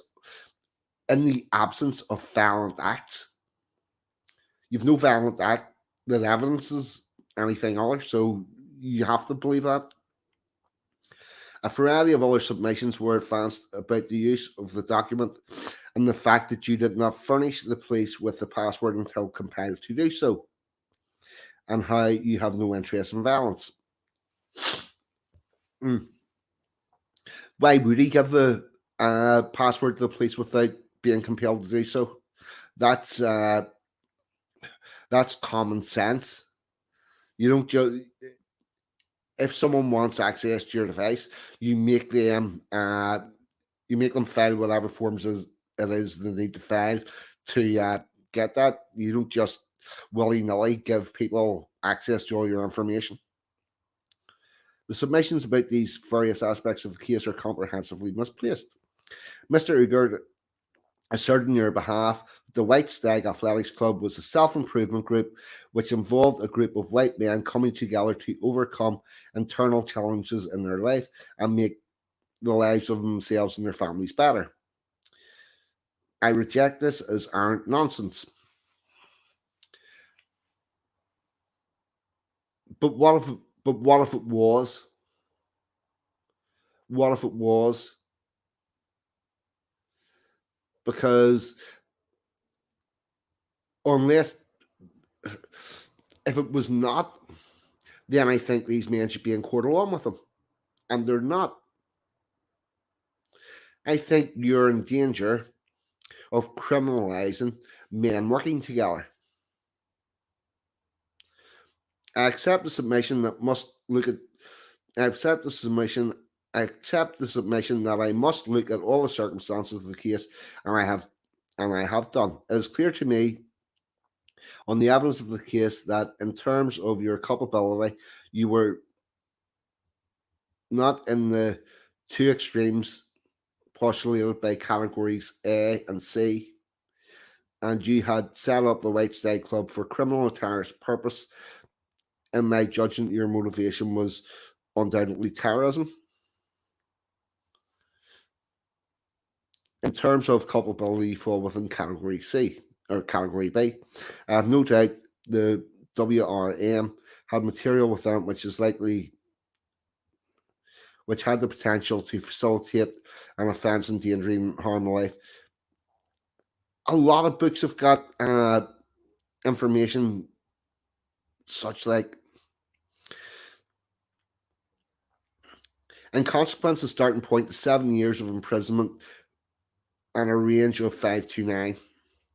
I am very conscious of the risk of double counting, and I have taken the radical and sexual orientation feature of this case into account when placing this in category B1. I shall take into account the length of time you had the material and the use of sophisticated encryptation to camouflage WRM to avoid detection, as advised in the document. It seems to me that the encryptation was to have it behind the password. Although the crime was not committed in prison, I regard the fact that you were a prison officer to be a very serious matter. You had contact with vulnerable white men who were disadvantaged and disenfranchised, some of whom may well have been ripe for selection by you, and the solution present itself. The sheer volume and detail of this document is also of importance. But you're not trying the book, you're trying the person. You're not sentencing the book, you're sentence the book to prison. Step 3 is relevant in this case. You have forfeited what would have been important mitigations at step 4.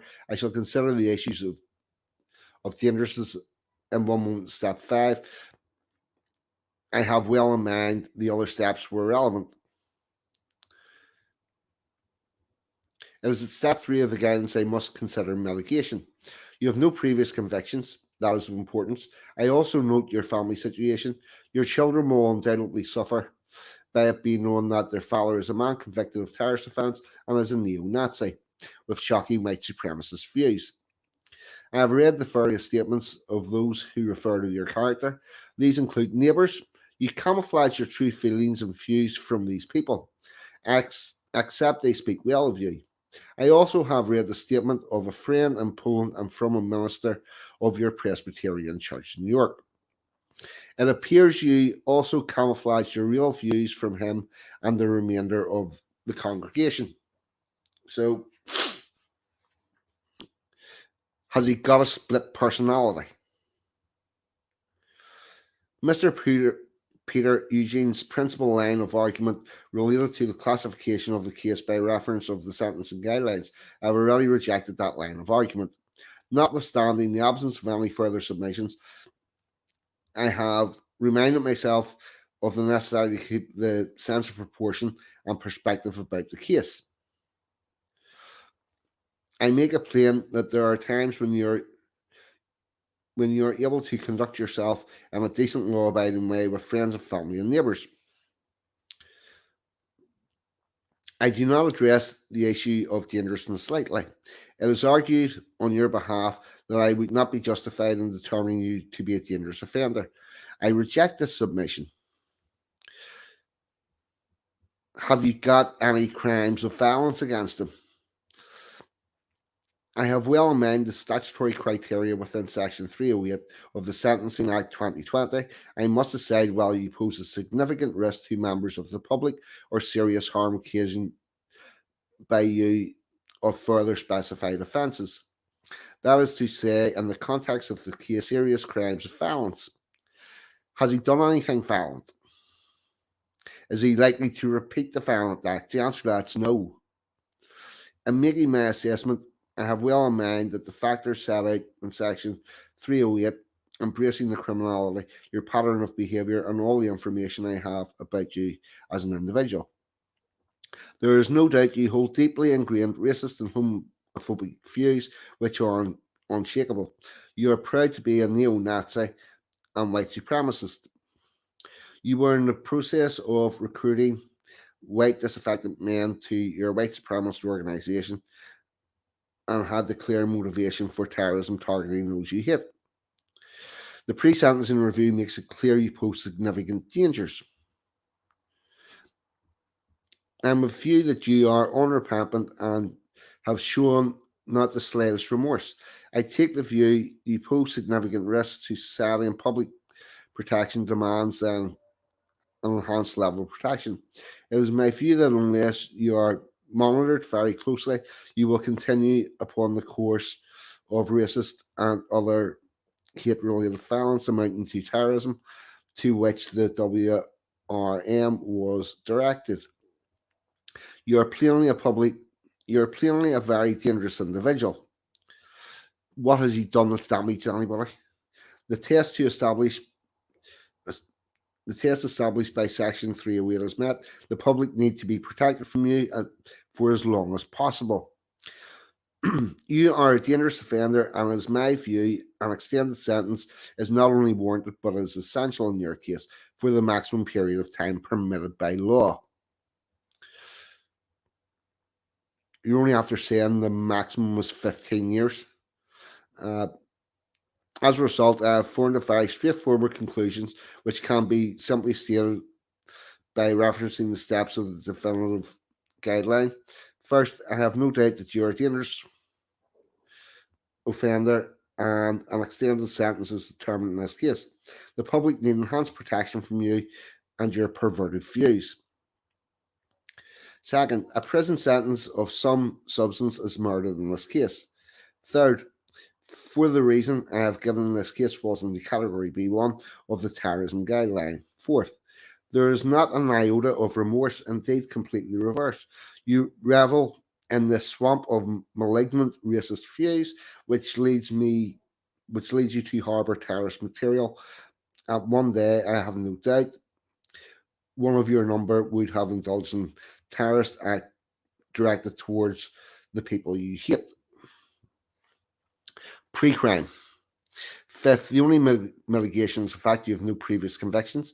That brings the sentence down from what would have been a correct level of 9 years absence of mitigation. It is my view the correct level of custody for this case to punish you as you did is 8 years imprisonment.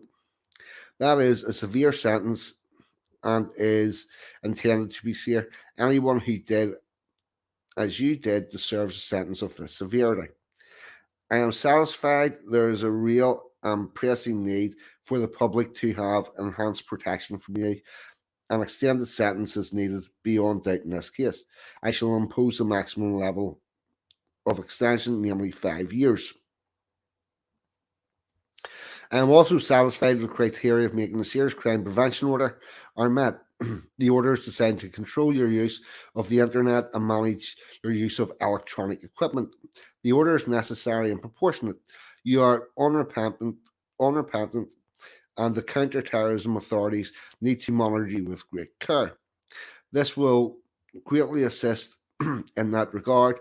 The order will operate for 5 years and will become operational at the time when you become eligible for release from prison. That will not be before 1st of January 2029, and the order will operate until the 1st of January 2034. So then he sentenced him. The sentence I pass upon you is extended sentence of 13 years, which is comprised of custodial term of 8 years and extended period of 5 years. I impose the necessary statutory surcharge in the appropriate amount. I make a serious crime prevention order in the term sought. Furthermore, it is imperative the various exhibits are destroyed. If you destroy everything, does that mean that any evidence for an appeal is gone? You might want to hold on to them until that's run its course. I make other consequential orders take him down. There we go.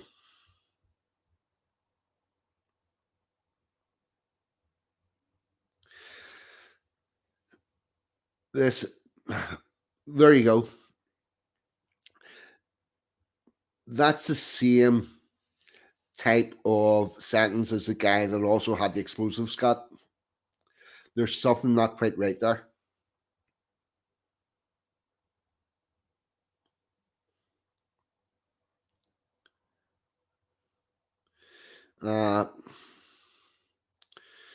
There you go. And with that, I'm going to stick the link in the chat. Anybody wants to come on for a chat for a while, feel free. And we'll have a gibber about for this for a while. And other than that, I'm pretty much done. Oh, there's Exiles then. Evening, sir. Good evening, 42. I was desperately waiting for the link to get sent there. Yeah. Well, yeah, that's quite a bizarre case, all based on assumption, and the assumption that he's going to use all that evidence to commit terrorism act. It's just unbelievable. I cannot believe it, really. Well, there's a couple of things that come out of that. Mm-hmm. It's also saying that it says quite a few times that he says he's a self-confessed neo-Nazi. Yeah, right. Well, but that should not be the defining factor that he is going to do any crime or terrorism act. Yeah. It's just ludicrous. Yeah. Are we now going to start taking whether or not somebody's a communist in the account whenever we give them a sentence? I don't know, really. Because but I just feel, yeah. Okay. If you look at what's been done in the name of communism, you know the 250 million dead from that ideology. Does that make a difference? I don't know. No, the thing is with that guy, if he had said that he's a self-proclaimed communist, dying-the-wool Marxist, I don't think he would have actually seen the inside of a prison cell. He would have more likely got a community service or a suspended sentence for some material that could be questionable, but I don't think he would have had such a hard time. And it's also down to the fact, 42, that he's a white guy, that he's not brown skin or black or any of these that subscribe to snack bar, because a lot of them have a lot of questionable material, and it comes out quite often that certain of them get caught with material, but they don't get as harsh a sentence. That's just the unfair, and it's very prejudice there. Robert was asking what here's the problem. What that was the sentencing remarks of the judge. I tried to find like a read back like the minutes of his defense, to see exactly what he had said. But I've no doubt that at some point they've said, do you support National Socialism or whatever? And he's went, yes. Probably not a good idea. No, he should have just maybe it should have just held his tongue and said something different. But at the end of the day, the guy sounds like a bit of an idiot, to tell you the truth. Regardless of whether he should get 8 years or not, he's a bit of an idiot and quite foolish, and he's shot himself in the foot with his behaviour. Let's be honest. Reading that, I think he should have been sentenced, but I think he should have been sentenced somewhere along the line of what the first guy got, the 2 years. Maybe. Yeah. I think that is. I think that should have been the most. The other guy that got 8 years was making weapons and had explosives, and I think it was Anglo-Saxon said that was harsh for that, but for just to have the information, I really no idea exactly what was going on in that sports group that he was running. It could well have been like a get fit and self-help group for men, because they have moved the definitions of all this shit so far that you don't know what they've actually said.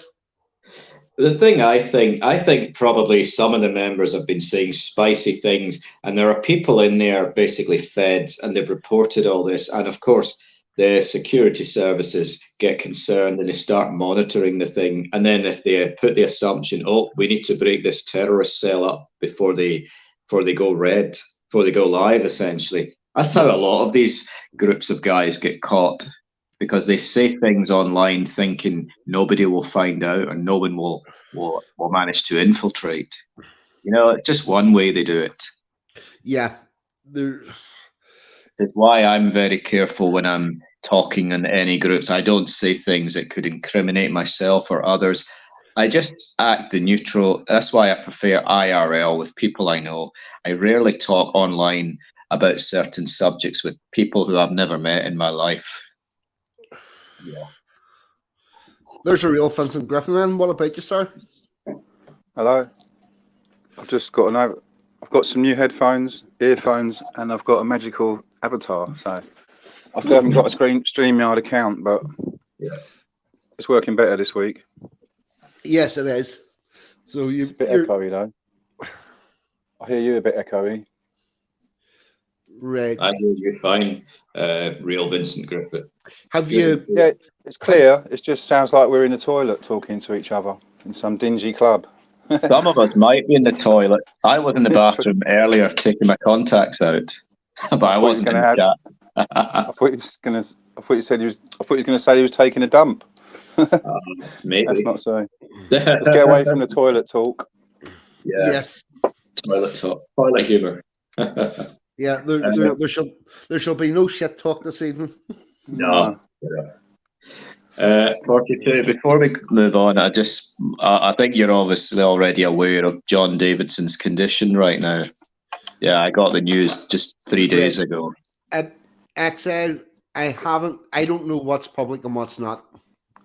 Right. Well, I can confirm. I can tell you later on. Right. I've got but what I'm saying is, the reason why I'm saying that is I don't know what's public and what's not, so I'll not be talking about it publicly.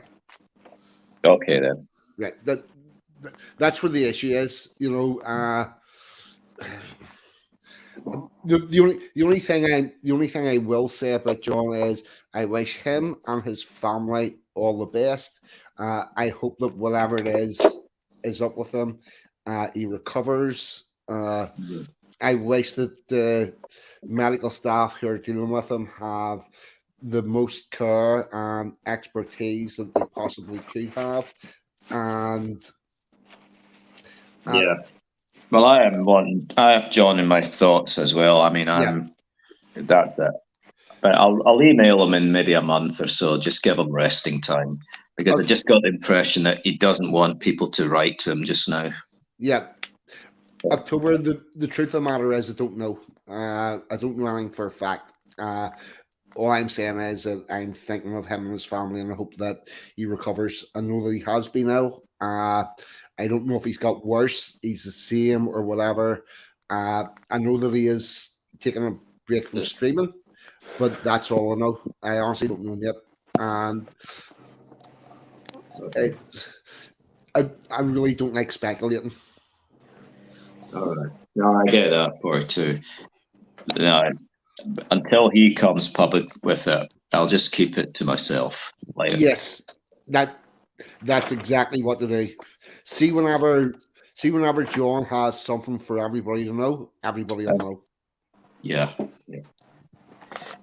And one other thing, almost 1 year now since the Queen's funeral, so I will keep that in my thoughts as well. Yeah. Oh. Now they talk about happy things now, like ostrich ridings. Yeah. Ostrich racing. Yeah. That competitive juggling was quite the game. Yeah, that was bad. I know. I really have to put it to you, 42. You'd always find the crazy shit. It's just hilarious. I'm like, how do you do it, man? I just don't know where to find all that stuff. It's just something crazier every time you upload it. It's just hilarious. The rabbit holes I go down finding that stuff. Do you remember ages ago there was this sport in the bog that people ride bicycles through the bog and they just sink and then they have to swim out? Remember something like that? Right. That was actually bog snorkel. Bog snorkeling. Right. Which they want toffees in. They normally do just with flippers, but they also had a mountain bike section where they put water in their tires apparently to weigh them down. But newsflash, mountain bikes do not float. Absolutely. Tuffy! What's happening there, lads? Even Well, come on, because I'm used to streaming on Saturday and fucking soft lad sensing. Jibbing me off for his boyfriends or whatever he's doing. Good to hear from you, Toffee. By the way, I've just got one thing to say to you, brother. That was a hilarious. That was a good video. And then at the end, you think, "Yeah, street shitter, shut up, you fucking street shitter." Yeah, that was so funny. I always be sure to delete me Telegram posts like every few days due to my big mouth. Well, I saved it, but it's funny. I find the original source as well. How are we, gents?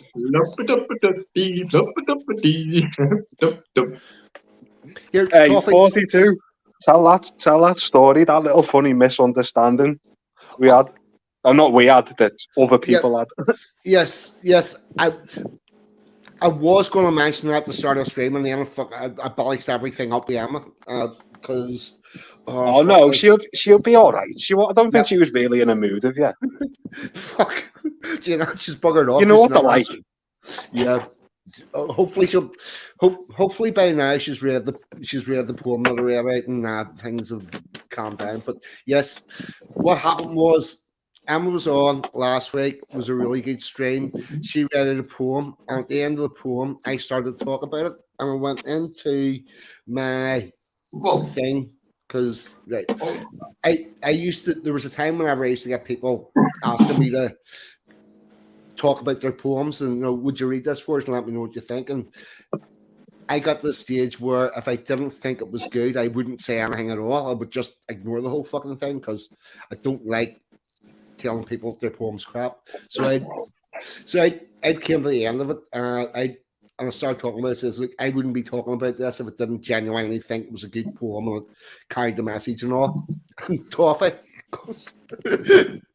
Toffee's streaming the next night, and he goes, 42 starts saying if it had been shite, I told you, and could you imagine living with that cunt? I'm like, fuck it. I near pissed myself laughing.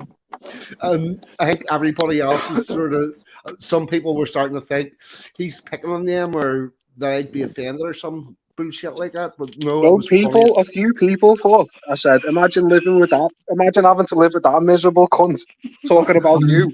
But a few people thought I was talking about Emma. I was like, no, I don't call ladies that word. Bloody hell.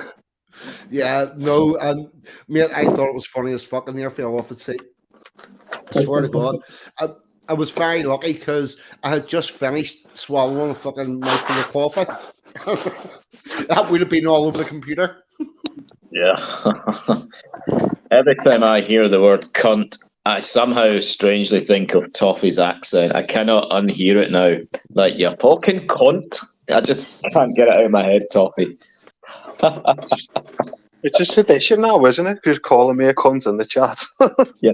Do you know what? Until like a few months ago, I never really used that word, but I'm finding myself saying it more and more. I think you corrupted me. I think so. That's my favourite word. Cunt and bollocks. Yes. Bollocks or cunt. My mum's a Ouija. She uses it so casually. She doesn't like, she'll let me if I use it, like, but she doesn't have. Blurt it out constantly. Constantly calling me dogs cunts, the little rat. Yeah. Come and pick these cunt dogs up. Oh, here, Toffee, that's what I want to ask you about. What do you make about this dog breed getting banned?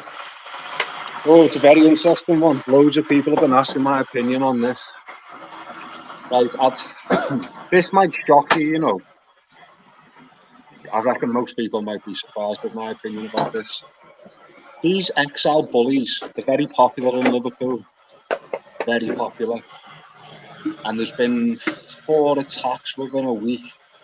The issue is with them, basically, I think that you should have to have a license to keep certain dog breeds just to show that you can handle them.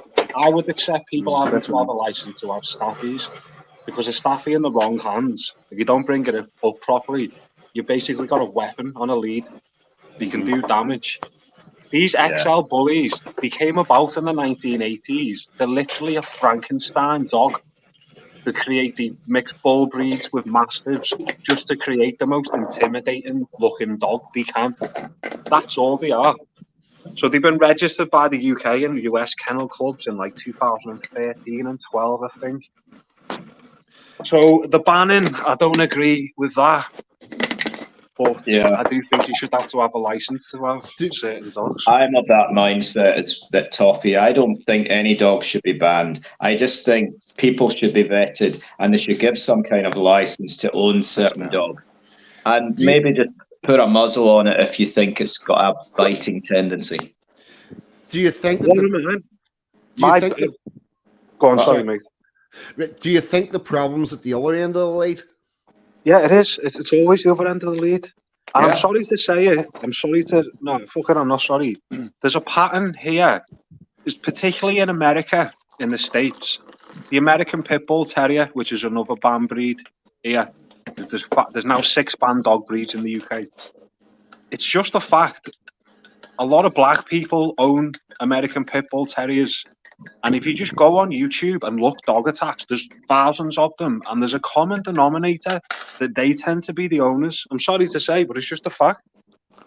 And even there's another banned dog breed called the Dogo Argentino. Yeah. It's solid white and it's basically a giant pit bull. So they sort of mixed them with Great Danes and Mastiffs and that. Yeah. There was a point in the dog, USA. The Japanese Tosa dog That's another one, that's a fighting dog. Yeah, but I've met 2 in my life and they were big softies. They were not that aggressive at all. They've got loose skin, haven't they? Because they're used for fighting, so the skin's like purposely. Yeah, anyway, the Dogo. There was a point in the States where the Dogo Argentino suddenly got popular with the black community because they thought, oh, pit bulls, we can use these as guard dogs and whatnot. And they figured out that they're useless, they're softies, and they're not very intelligent. So en masse, they got sent into dog owns. And they ended up a banned breed. There's a common denominator. As I said, the owners that are the problem, not the dog. If the dog is brought up properly, it can be a very useful loyal dog and can very safe around people and children. It's just the idiots that should not have these dogs. Because one of mine, the only one of my dogs I've had since she was a pup is Gladys, who's the boss of all the other dogs. I've got a harness for it. I have to walk her on her own. She's lovely with people and she's lovely with the other dogs, but she is unpredictable with other strange dogs. So I've got a harness that says in bright, glow-in-the-dark letters, not dog friendly.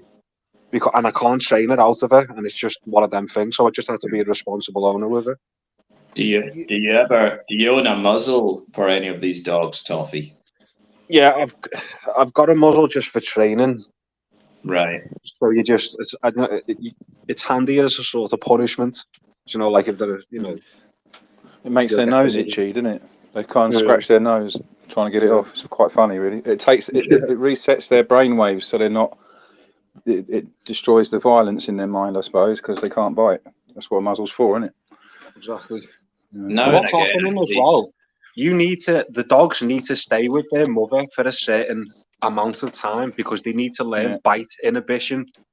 So the mother will teach them that, and a lot of times these little, like puppy farms, these backstreet breeders are just giving them away at a few weeks old to other people. So the dog hasn't been around the mum, and you can't do that. Yeah.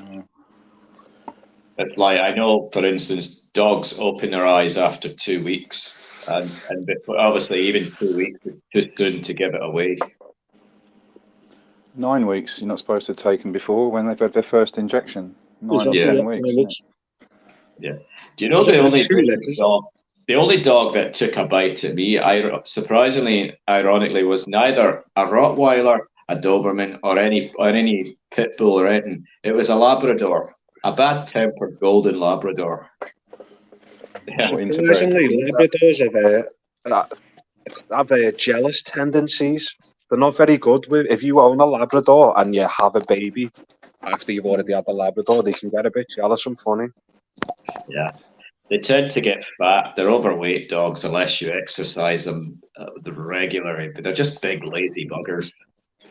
The only dog breed because I haven't done it for a while, but I've still got my little dog business, training them, like advertisements out there on Gumtree and whatnot. I haven't done it for ages.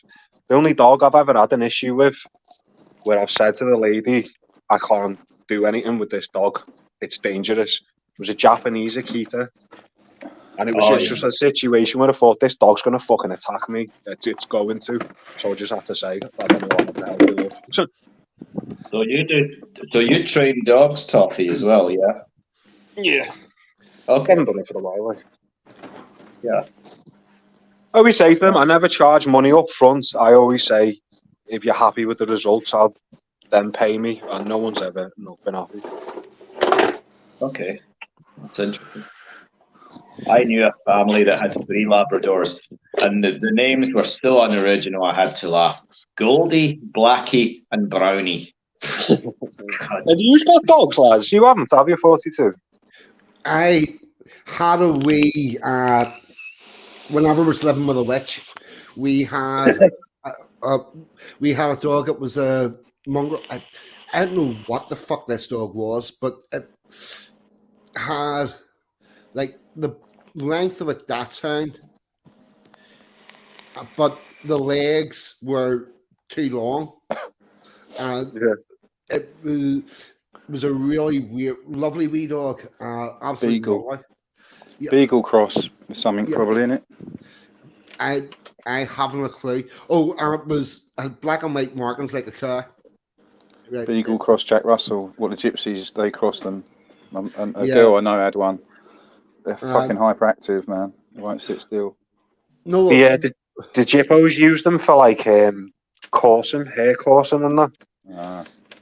Well, this one pottered about. Like, haven't seen it. Oh fuck! We had it out for a walk one day up along a river towpath, and there was somebody had one of those things, with a ball that on a stick, so you can throw it. Yeah. And the dog was running back and forward chasing. Never came back. I had a tennis ball in my back garden. I threw it, and the dog had obviously seen this, and it ran.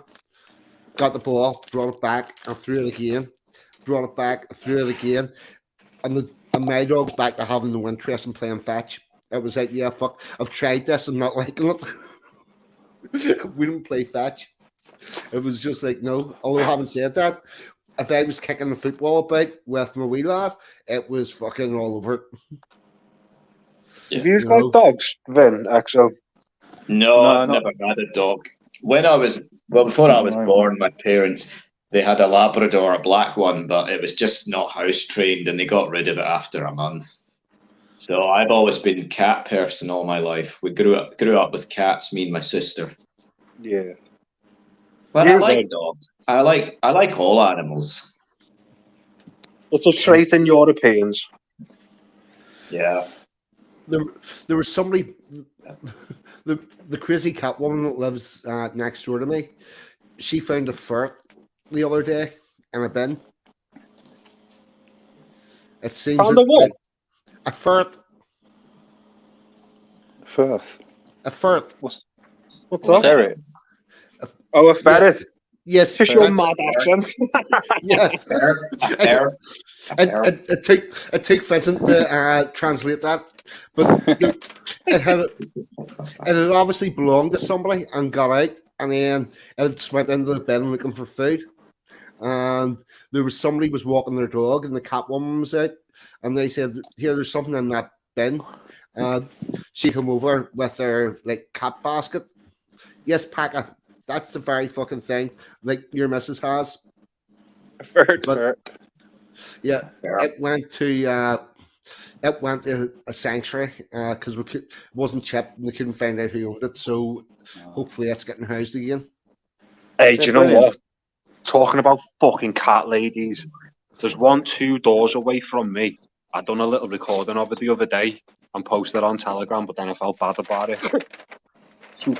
We all talk to our pets. I talk to them all the time in a silly voice. But she's got these 4 cats, and she'll speak to them as if she's expecting them to answer her. She's got a cat called Max, and she makes these weird noises. You'll hear her outside. The other day, I timed her. For 10 minutes straight, over 10 minutes, she was going, "Max, what's up? What's up, Max? Max, tell Mummy what's up? What's up?" And you're like, "It's not going to fucking answer you." Jesus Christ. Yeah. Oh, did you ever see the Ramsay's Kitchen Nightmares with your woman that had the real crazy fucking woman that said she had 3 children, but they were in the bodies of her 3 cats? This What's that woman got to was do with cooking? What's that got to do with Gordon Ramsay? no, well. It was just one of the crazy things that she came out with on that fucking show. There was a woman, her husband was a lot older, and she was saying, "Yeah, we'll have children, but they're in the bodies of their cats." And they're like, what the fuck? Yeah. This is true. It's the Yeah. only kitchen nightmare where he didn't actually turn the place around, that he didn't complete. Yeah. When it comes to dogs, because I live in a small apartment, if I was ever to have one, I would either have a Yorkie or a sausage dog because they're small and I don't have the room in this flat to have a big dog anyway. Matey, But that would would be- be perfect for small living quarters. Yeah. Or a wee Jack Russell. I always like those ones, the Russells. No, see, with me, whenever I moved into this flat, I've got no outside area that's mine. Any outside area is shared. It's a small flat. I work shifts and everything. I was like, yeah, no, I'm not going to be having all my pets. I did consider having a hamster for a while, but that notion went off me. After about a day, I wised myself up. No. I had a hamster when I was 12 and it died just before my 14th birthday. Yeah. And then I've had gerbils, goldfish. And that was about it. I've had all sorts. I've got a big family, and it's a bit of a family tradition. Me nan on my dad's side was sort of known on our estate. She just seemed to adopt these staffs, and you'd see her, she'd walk around with them, not on the lead. This was like in the early 90s. So you just see her with like these 15 staffies following her around. You go up to a bungalow and she'd have a new one. You'd be like, where the fuck are you getting these dogs from, man? That's the one. Some proper family tradition. I wouldn't own another breed. And I remember when I chatted to Dangerfield that time, he used to have a solid white staff. And he even said if he ever had another dog, it'd be one of them because it's not the same with the dogs. You'll never get a dog that loves you more than one of these. Very people orientated. And that can also be a bit of a problem because you can, like the useless guard dogs, they will not defend your property. If someone breaks into my house, the dogs will make friends with them. But you can guarantee they will defend you. So like, don't put them in a situation where they think they have to because they will. The thing with these dogs, they have that intelligent look in their face. There's just something in the eyes that makes them stand out from other dogs. Got a kind face and they got a big smile. Yeah, it's just their eyes. They're almost like human eyes, the way they look at you. I'm hoping one day that one of them just turns around and starts talking to me. I'm praying for that day. It will probably come in and say, "Hey, Toffee, you cunt. Where's me breakfast? Where's me dinner, you fucking cunt?" Yeah, where's me dinner, you fucking cunt? Yeah. Here, Toffee, what do you feed your dogs? I give him Food. dry food. Yeah, food. Fucking food. Yeah, I feed them immigrants. No, you just Pellet give them farm. like. Do you give them like mince and stuff like that? Yeah, I give him.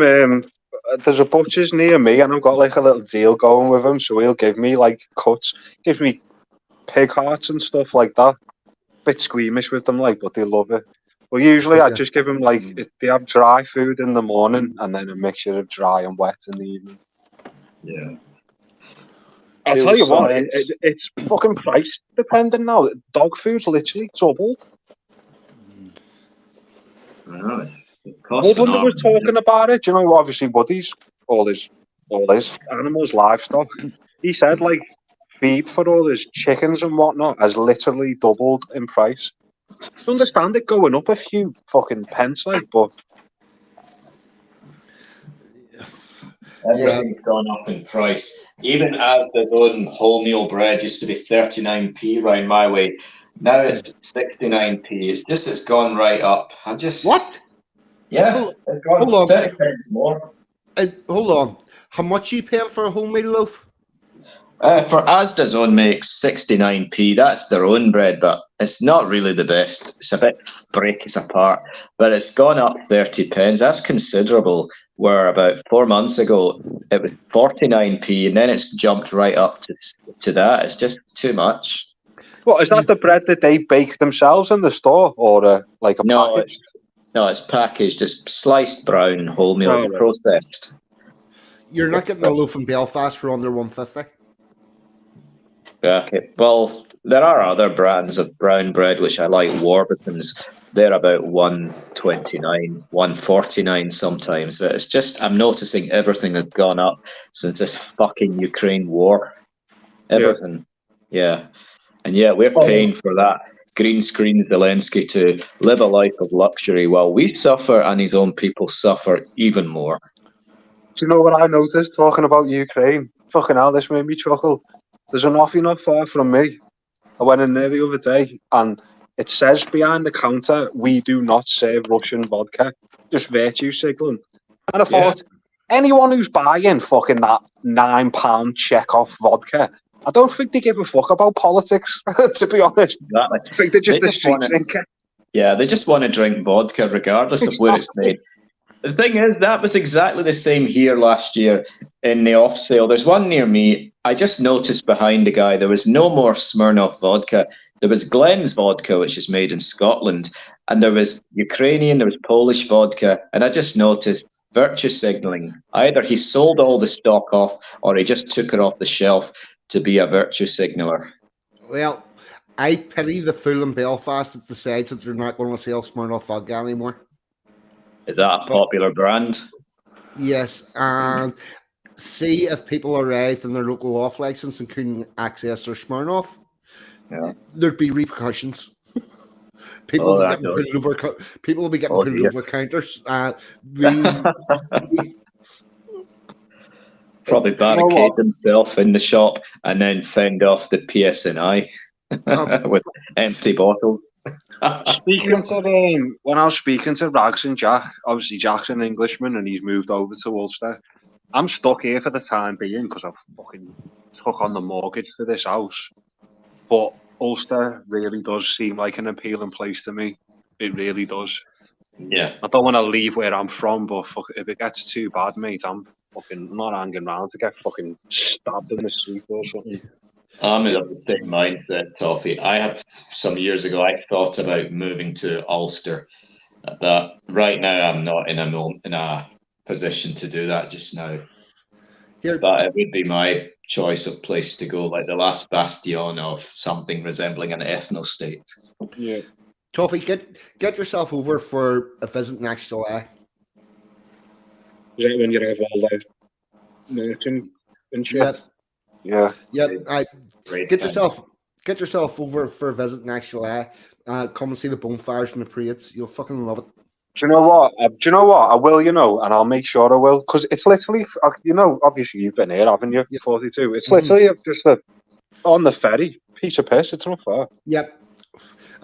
You're welcome to shack up at my place, like. Yeah, nice one. Well, it nearly, funnily enough, the other time, this made me laugh. Jack messaged me, Jack London. He was up visiting Rags, and he said, "Come over. I'm here for a few days. You can stay here. Just bring beer and that." And I thought, you know what I might do if I can get me ma to mind me dogs and that. So I sort of tried it, and then he was like, I was like, "So when are you there at the weekend?" And he was like, "No, now we're now here drinking." It's like, "Oh fucking hell, you're pissed telling me to come over, aren't you?" Yeah, if I get over there, I would like to try and get a hold of Rags as well, just to have a blether with him. But I know he's over in Coleraine or somewhere like that. Somewhere up the country. I think it's Ballymena. It's really hard to judge with his accent because see we're living over, your accents change every 2 miles up the road. It's really mad. But Rags is an accent that nobody here has. His is pure Rags. It's all his own. I once mistook him for a Republican. I said, "Are you from the South?" I said, "No, I'm an Ulster Unionist, born and raised," is what he said. And I said, "Oh, sorry." But then he explained, people make that mistake all the time because if he doesn't have a typical strong accent like yourself, 42. So anyone would mistake him from the Republic. They've got an on-trained ear. There's a bit around the border where they all sound the same, but it's really our accent. If you've got an ear for it, the accents you can pick them up rightly. Normally I can pick up a Northern Irish accent, but I cannot tell from which part of Ulster it's from. But generally, I can guess it's the north. It's definitely not southern. 42's in Belfast, not Ulster. Yeah, well, Belfast and Ulster. Yeah. Is it? Ulster's the county. No, yeah. Ulster's the country. Ulster's the province. Province. This is where this is where it gets all really confusing. Yeah, but there are 9 counties in Ulster. There are 6 counties in Northern Ireland. It should have been 9, but we lost 3 whenever the partition happened. And then Belfast's the capital city of Northern Ireland, which is the country. We have issues. There's issues with people use the term Ulster and Northern Ireland interchangeably because we're not overly fond of having the word Ireland at the end of our name, and it doesn't. And we haven't really projected that identity very well. And then as soon as you say I'm from Northern Ireland, people go, "Oh, you're Irish," especially the fucking Americans, Australians, and all them wankers. And then you have a 3-hour conversation where they're trying to tell you that they know your history and they actually don't. But so it can be confusing. But Belfast is city. Ulster's the province. There's 4 provinces in Ireland: Ulster, Munster. So Can't remember. what's Jerry Adams then? Is he? I know he's a Sinn Féin. Is he Northern Irish, or does he just say he's Irish? Yes, he's tough. He's a cunt. I know that. But he's from Northern Ireland, but he describes himself as Irish. Isn't his brother a sex offender? He's a traitor as well. He's a Marxist, traitorous cunt. Oh, yes, his brother is. Well, if he's not convicted, let's not slander him like that. I'm sure I heard something like that. Right. Yeah, Jerry Adams shot him for abusing somebody. That was in one of the books. I'm not sure what the state is with the conviction, but what IRA actually stands for is I rape anyone. Oh no. Yeah, they've raped countless women. They've raped men. There seems to be quite a lot of sex offences happening in that organisation. Well, I tell you, mate, there was you obviously, I think you all probably know. You'll know 42. Do you remember the Warrington bomb, which is not far from Liverpool? Yes. There was a young Evertonian who was killed in that, and he was really active in the club. He ran like an Everton fanzine and gave out magazines and that. So around that period, there was loads of chants around Goodison, fuck the IRA because of it. Very popular lad. He was only a young lad, mate. He was only about 22. Pointless, senseless death. Yeah, fucking madness, mate. The thing with me, Griffin, I'm obviously, as you can tell, I'm not from Ulster, but I am a unionist in my own way. But I do support the idea of Ulster, and I believe that unionism should be allowed to continue. It shouldn't be told, oh, you need to stop doing this because it's offensive, and they should be allowed to practice their culture uninterrupted and unbothered by the Republican traitors. I'm just giving you my opinion. But there's a lot of this shit that is all shit with the mainstream media. They're all pro-IRA, pro-Republican, and fuck unionists. I don't like any of that because I've met many unionists and they're not all murdering scumbags. Some of them are really smart people. They just want to be left alone. They just want to be left alone. Have you got any a Welsh background, Vince? Only when I went mushroom picking. No, it's English, Irish, Saxon, I think. Oh yeah. Viking, fuck no, it's just British. Yeah. So I believe in the United Kingdom staying together as a whole, which makes me that side of my unionist. And I've had a lot of Scots really have a go at me because of my views. But you know what? I'd rather stay in the Union than break away to join the EU because that's not independence. Well, I see us as obviously there's a bit all the history. There's too much to go into. I just see us as brothers in arms with these nations, but we're brothers in arms. I see us as look at all the shit that we've done around the world. We fucking invented the world, basically. Yeah. So I'm a unionist. But I can also I respect people who aren't. I respect hardcore. Say me and DJ are good mates, as you know, but there's things that we disagree on. But I respect his view, and his view is he would want an independent, not shackled to the EU shite. I respect his views. I disagree with.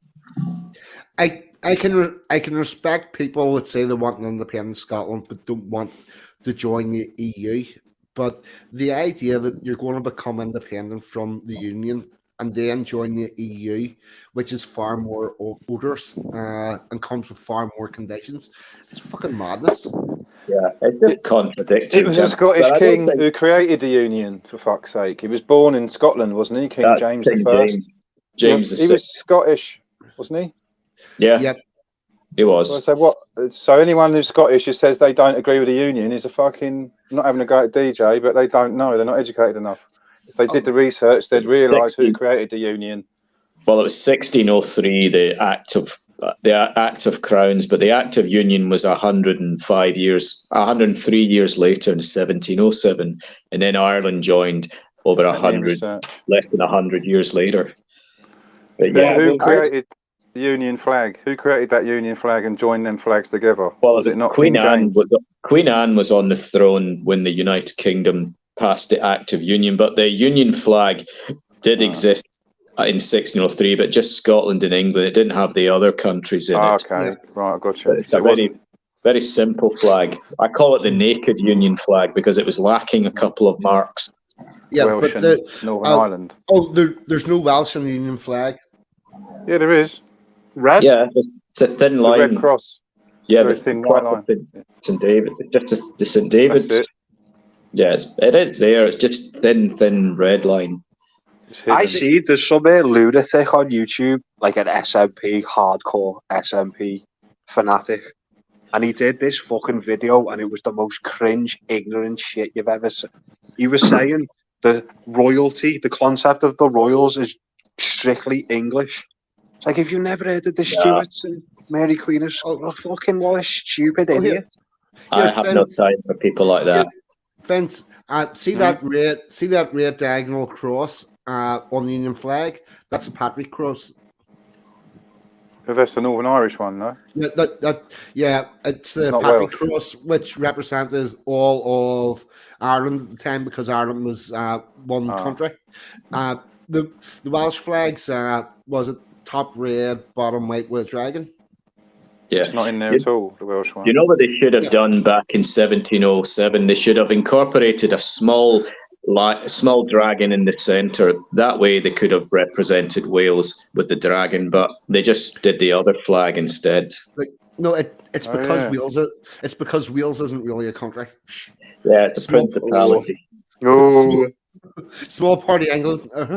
Yeah, since the 1300s. But it's the other thing is, Wales is not in the Act of Union. Also, mate, Liverpool isn't even in England, according to some people. We're not English. It's actually in Uganda. Yeah. The Scouse Nation. No, the first Act of the Union was England and Scotland, and then the second Act of Union was Scotland, England, and Ireland. Yeah. 1606. Yeah. 1606, 1707. 1801. Yep. Yeah. If Streaky Bacon's still in the chat, mate, I bet you he's frothing at the mouth at that comment there.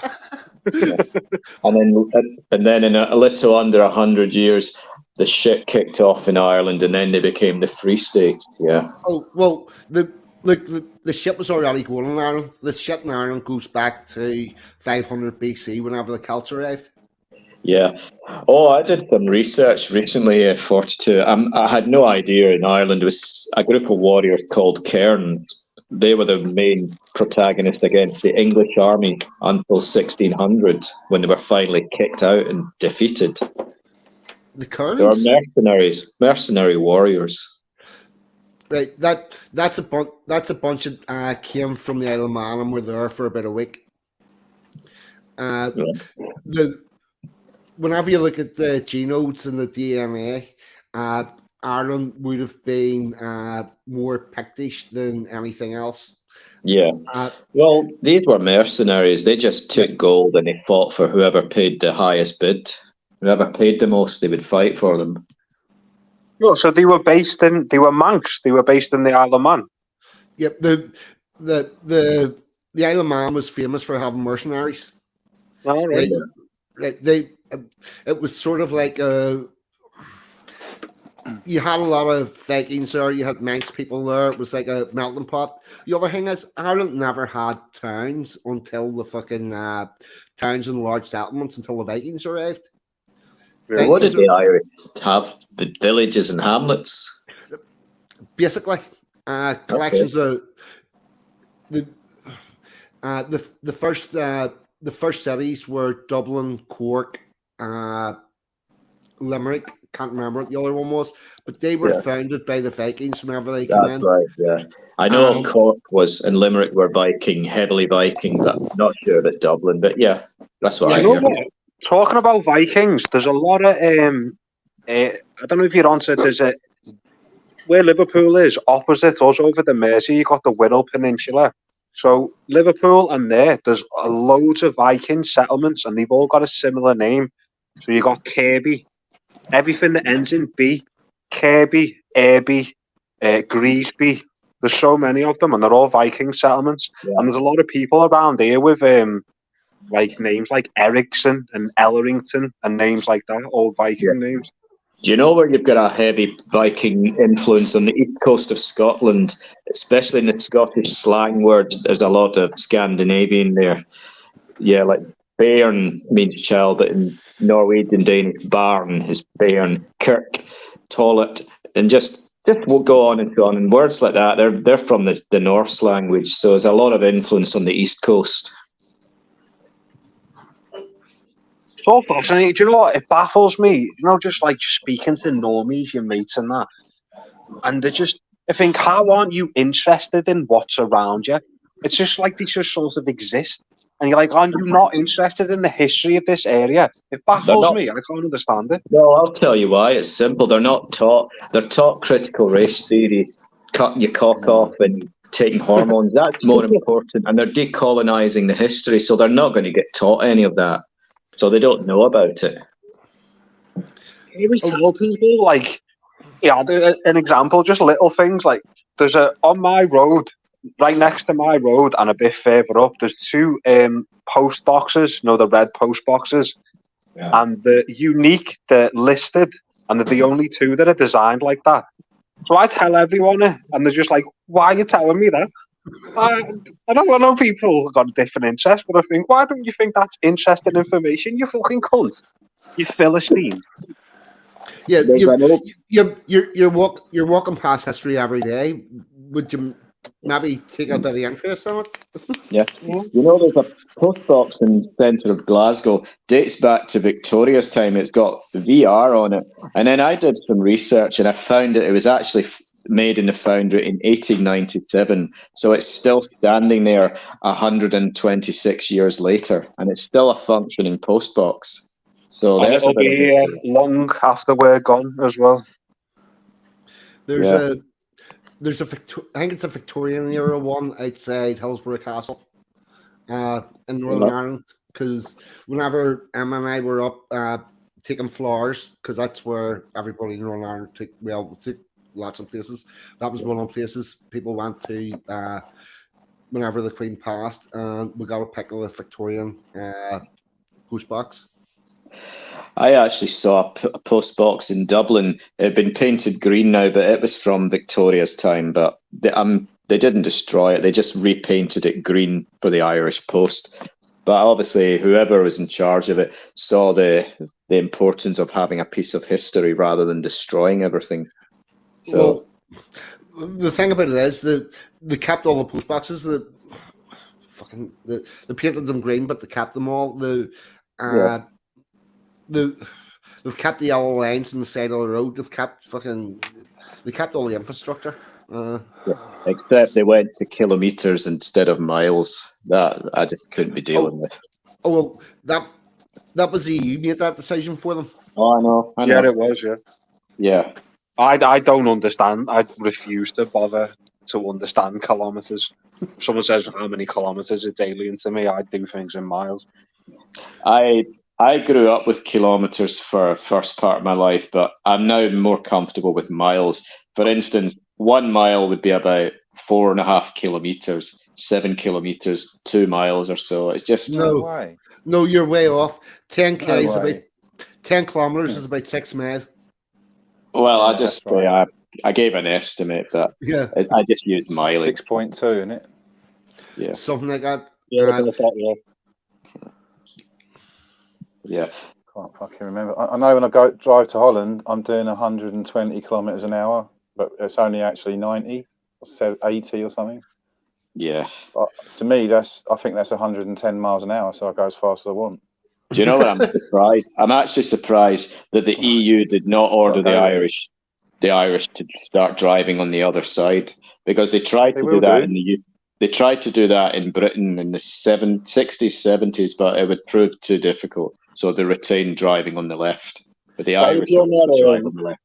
I hope you're not shagging brasses and that when you go to Holland, Vince. Is that where you're going? Nah, mate. Oh, don't remember. The last time I was there, this big fat fucking mama, black, looked like an actual elephant, was banging on the window trying to get me in. I was like, fuck. Ugh. And they've got all them whores. They're around the church. They've got the windows around some church bits. I don't go nowhere near that. Yeah, I know that. I know That's that bit. fucking wrong. Right in the middle of Amsterdam. It's fucking degenerate. Fuck. Can I tell you what I've noticed about that? The ugly fat ones, they put them around the church, and the better looking girls are closer to the canal and the coffee shops. Although I'm not interested in any of that because it just does not interest me. That's to do with Disease. that's to do with the price that allows to rent the space. Like Yeah, it will be, yeah. Yeah. Those girls all rent them spaces out themselves. And if you're fat and ugly, you're going to be looking for the cheap one, right? Whereas if you're good looking and doing a lot of business, it's worthwhile for you to be near the centre. Yeah, it's 50 euros a pop for 20 minutes. That's what I've read. I didn't find that out personally. Just make sure the light at the top's red. Just make sure the light at the top's red and not blue. Yeah, the blue light. There's blue light for gays and transgenders. Yeah, I've seen them. And they were tapping the window. One guy opened the door and said, "Hello, big boy, do you want to come in?" I said, "No, thank you. I have a girlfriend." "Oh, she doesn't need to know." I said, "No, I'm not into guys." "Oh, I'm not a guy." I said, "Yes, you are. You've got a cock and bollocks. Now fuck off." I've been to Amsterdam once and I will never go there again because I'm haunted. I went over. I don't smoke weed. Like a few of my mates smoke weed, and very occasionally on a special occasion I might have a bit of a joint. I went there, and obviously it's Amsterdam, isn't it? So I had some space cakes, and the thing is with them, they take a while to kick in. So I was thinking, this isn't fucking working, this. So I was just scanning pure fucking cakes, and then it suddenly kicked in. I'll never forget it. So I said to my mate, I need to fucking go. I'm terrified. I felt threatened. And there was a song in the cafe I was in. Oh, this will sound mad. Are you onto that girl band, Girls Aloud? Remember them? Yep. They've got a song called Jump for My Love. And there's just a bit in the song, Jump for my love. The Pointer Sisters. I got back to the fucking B&B I was staying at.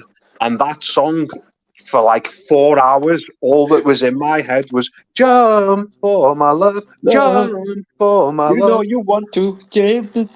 Well, it was fucking horrible, mate. I ended up getting a flight home the next day, a day early, because I was like, my fucking head's gone here. You know, not the last time, but 3.5 years ago, I was in Amsterdam. I got into a bit of a fracas with one of the non-Dutch people. Were doing the Ordnungsamt, which is like the city wardens. It was during the COVID lockdown, and he was pushing his weight around saying, "Yo, get out of the street." And I said, "What? You know you can't sit in the street. You go home." I said, "Fuck off." Because I was in a bad mood. And then he started pushing me. I said, "Mate, you touch me one time and I'm going to smack you right across the face." So he pushed me. So I just hooked my right arm and smacked it right on his forehead. And I ran like a shot through the red light district. And I got away. I just don't like anybody touching me and pushing their weight around, getting all cocky and arrogant. Especially one of those people with the attitude that they have towards us. So that was my mark in Amsterdam. Hey, Vince, you know, I've got you on. What have you ever had? Obviously, you're in London, aren't you? Have you ever had any, like, incidents, like fucking kickoffs with foreigners? I speak to quite a few lads on Telegram, and every single one of them reported several incidents where they've had trouble just going about the daily business, someone kicking off with them. Yeah, I had a Korean about 6 weeks ago, 2 months ago, some Korean didn't want me parking my car outside his house, and he kept putting fucking stickers and letters on my car saying, "You're not park here, you don't," all this shit. So one day I jumped in my car. He come out of his house and he jumped on me while I was sitting in the driver's seat of my car. He had his iPad in his hand apparently, and the fucking the touch pen, a metallic pen. He was trying to stick it in my eye. So I didn't know what the fuck. It caught me by surprise. he was on me. I was like, what the fuck? He had rotten teeth. His breath stunk. Oh my God. And then my judo training kicked in, and I got a foot on his chin and nearly broke his jaw, but all his teeth started, his gums were bleeding. And then I kept putting some pressure with my foot, and I heard his neck crack, and then he thought better of it, and then he got out, ran in his house. Mate, they're fucking disgusting. Anyway, I can't say much, but in self-defense, I nearly broke the cunt's neck, and I don't really care. No, but I am noticing this with all these diversity hires in the supermarket. Yeah. They just seem to pick on white people, never blacks or Asians. And 3 years ago in Edinburgh bus station, one of them decided to pick on me. I was trying to get in the toilet and the door wouldn't open. I just gave it a push and very rudely, do not push that, you break it. And I just turned around and said, well, it won't fucking open. I put 30 pence in. Why you swear at me? I said, why are you picking on me? Is it because I'm white? He said, you have a very bad attitude. You need to leave. I said, no, I'm waiting for a bus. He said, no, you will leave. You wait outside. I said, no. And the bus came, was just running a little late. And then he said, okay, I'm going to phone my buddies to come. I said, what, you and your yardies are going to come with your machetes and pistols and beat me up? No, I called police. I said, you know what, pal, fuck you. And I said, white lives matter. Get it up, you. And I used a slur. And I walked out. And he started following me. I said, listen, do not follow me in the street. If you follow me, I'm going to drop kick you. And he stopped, surprisingly. So I walked half a mile to the next bus stop and got the bus from there. Because I thought my temper would end up getting me arrested if I stayed there. You're lucky, 42. Like, I'm sure if you went for a little walk down the Falls Road, you might be in a bit of trouble. But I sort of imagine where you are, you can just sort of walk the streets in peace and knowing people aren't going to fucking give you shit. See if at 3 o'clock this morning I decided to go for a 4 or 5 mile walk, I would be perfectly safe. We're from North Liverpool used to be like that, and it's just that it's not now. And it's only happened in the last 10 years. Round here, we used to look out for each other and that. Like on my estate, if someone didn't belong, they'd get noticed, they'd get recognised. If someone was just even wandering the streets at night, they'd get recognised and sorted out if they were a bit dodgy. But now, mate, that's what I'm envious about where you are, for community. Yeah. Now, and they know you. To be fair, there are nationalist areas between where I live and the city centre. And for me to walk directly to the city centre takes me approximately 10 minutes. Right? So I don't need buses or anything. But if I want to walk home from the city centre at night, yeah, that's like a 7-mile detour. Because we don't walk past those areas at night. The way things are at the moment, you're probably going to be fine, but we have developed we don't go into their areas, they don't come into our areas, and we sort of give each other space. Yeah, that makes sense. I know you run a gauntlet. If you go through the nationalist area, it can be pretty dangerous. Yeah, well, it wouldn't be through, it would be past. I would have 2 nationalist areas to walk past in order to walk in the city centre. And there's an amazing thing happens every day in Belfast. It's now called Langdon Station, was called Central Station. People arrive there in trains, get out of the train, and they walk towards East Belfast, and there's a nationalist area on the right, there's a nationalist area on the left on the way to it, and people go their own respective way. You can figure out where they're going to by which side of the street they're walking on and all. That happens at between like 4:30 and 6:30 every evening. Everything's fine, but then the exact same people could be going on a parade in the city centre or something, and we'll have to separate the road and get police and army involved, and you don't make that walk at night because, well, fuck, something could happen, or and generally speaking, whenever anything does happen, it's probably got more to do with whatever has went on in that area that day, and somebody's particularly pissed off and they decided they want to throw bricks and shit. Yeah. It's Well, a I unique situation. Like, none of us in Western Europe can like grasp what it's like in Belfast. It's a very unique, like, sort of round here on a tiny, smaller scale to what you're talking about. So I'm Fazackley, North Liverpool. I don't know if people ever seen it on the news. It was quite high profile. The next two areas over from me are called Croxteth, Crocky, and Norris Green, Nogsy. I don't know if anyone remembers the Rhys Jones murder, the little boy who got shot. There was full-on gang warfare, and it was bad. Just people getting fucking shot left, right, and centre. So I'm the next area over from them. If your face doesn't fit, as you've just said at night, if you're from Crocky, do not be walking through Norris Green at a certain time because you will get it, and vice versa. Yeah. Obviously on a far smaller scale, but yeah, I can empathise. Yeah. In Glasgow, we have the element of sectarianism to a lesser scale than it is in Belfast. But there are some areas I would not even go myself. But the fact that they don't know me and I don't know anybody there, but it's just the unwritten rule. You just don't go into certain areas at all, especially at night time. Yeah, but the notorious one in Liverpool, Cancel Farm, aka Cannibal Farm. It's meant to be the worst sink estate in Western Europe for a good few years.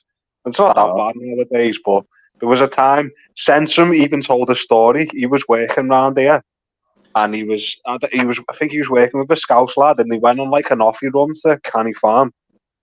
And the lad was saying, right, get out the car, rush in, and rush straight back to the car. Because I can't emphasise enough, if they see you and you're not from round here, you're getting robbed. And he wasn't exaggerating. He sort of appeared at the windows and like the message would go round someone's ear, let's rob them. Scary fucking place. That sounds pretty bad. There was a running joke for a while, no matter where you, like anywhere in the country, if your car gets robbed, it'll end up on Canny Farm. Yeah. You know what we're like for car theft. In a chop shop somewhere. Funny, do you know what? It's just remind me, 42. Oh, mate, we'll have to do a stream again. When I was first on your stream ages ago, the first comment was fucking Vince Griffin saying who's robbed my stereo. I remember it. Was it? Yeah. Well, you little fucker. That's what the Chelsea used to sing when Liverpool came to the shed, to the wherever it is, Stamford Bridge. I remember.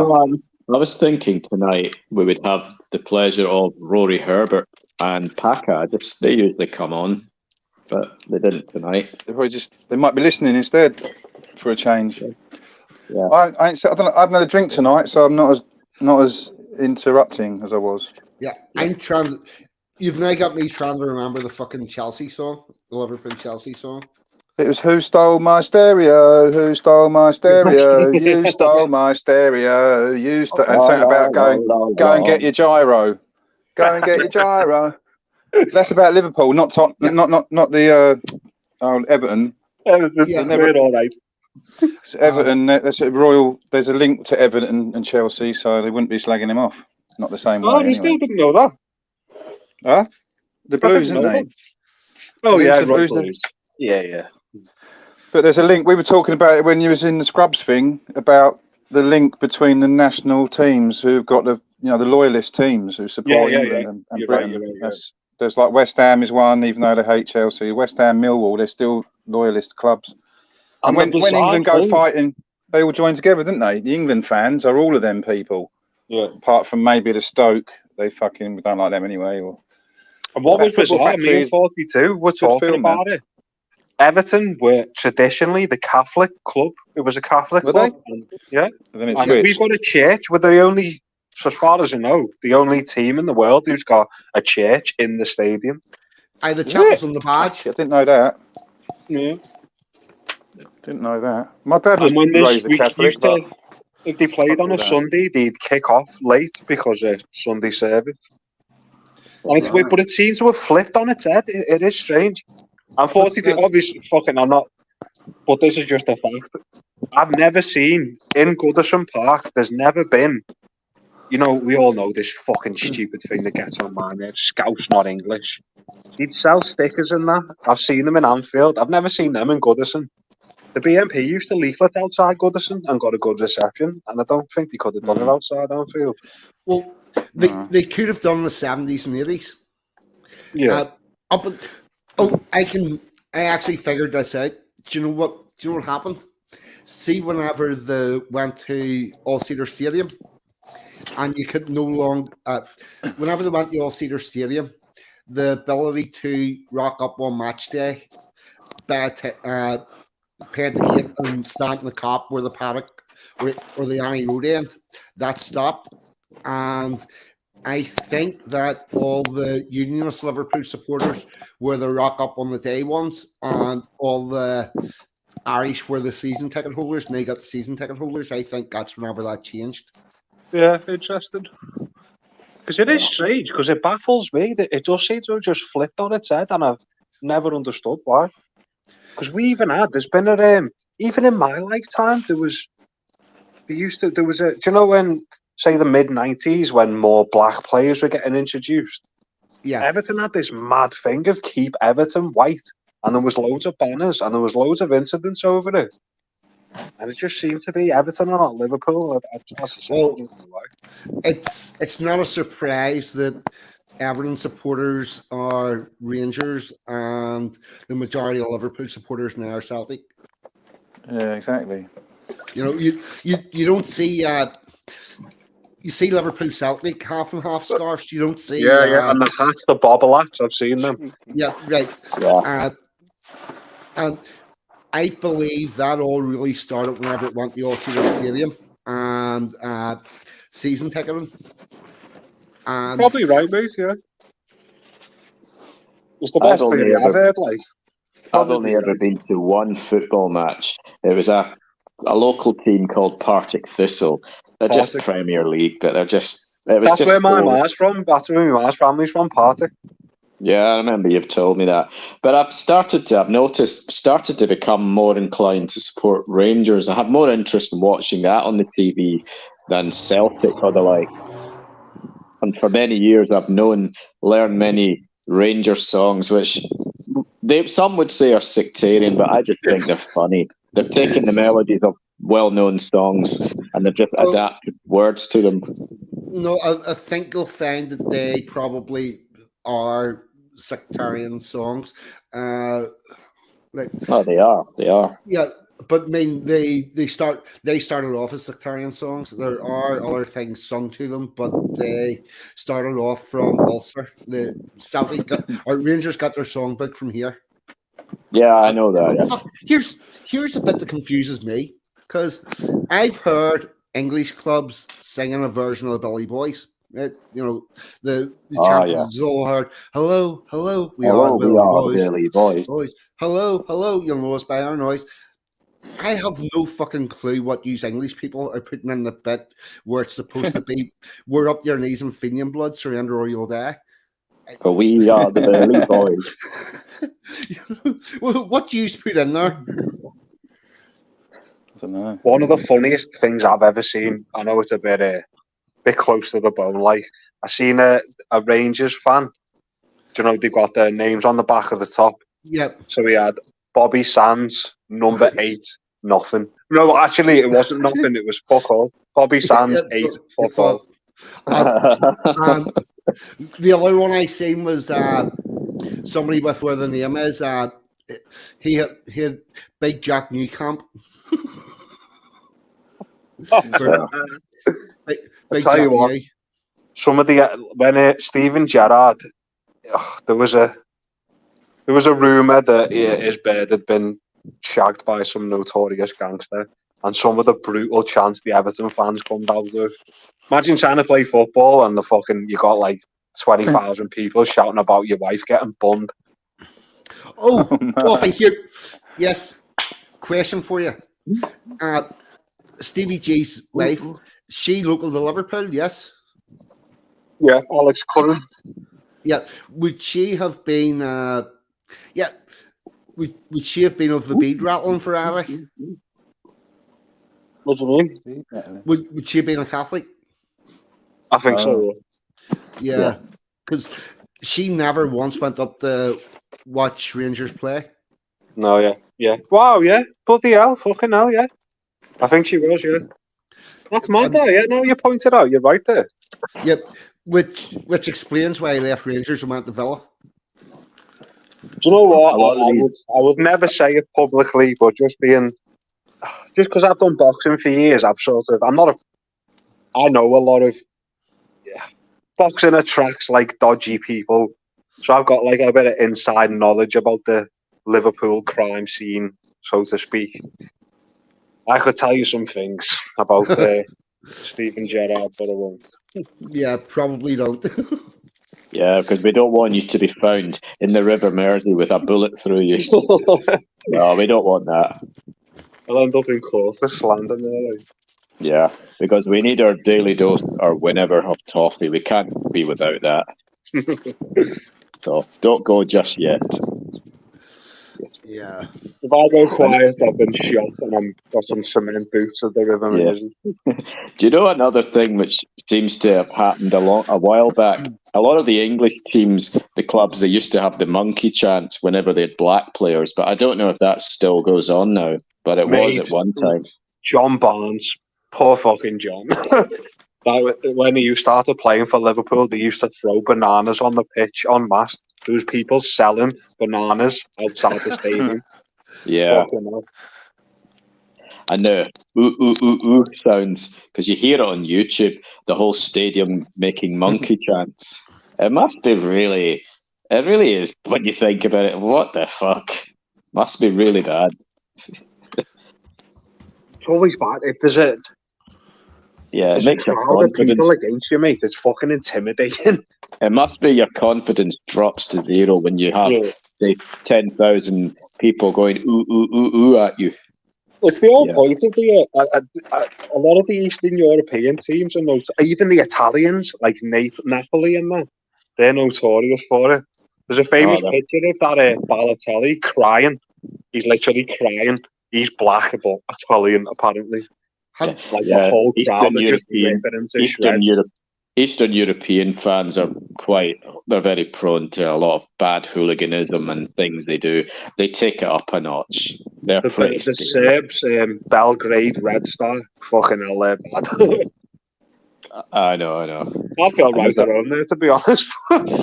And there's a Russian firm called, I think, Spartak or Spartacus, but they're pretty bad.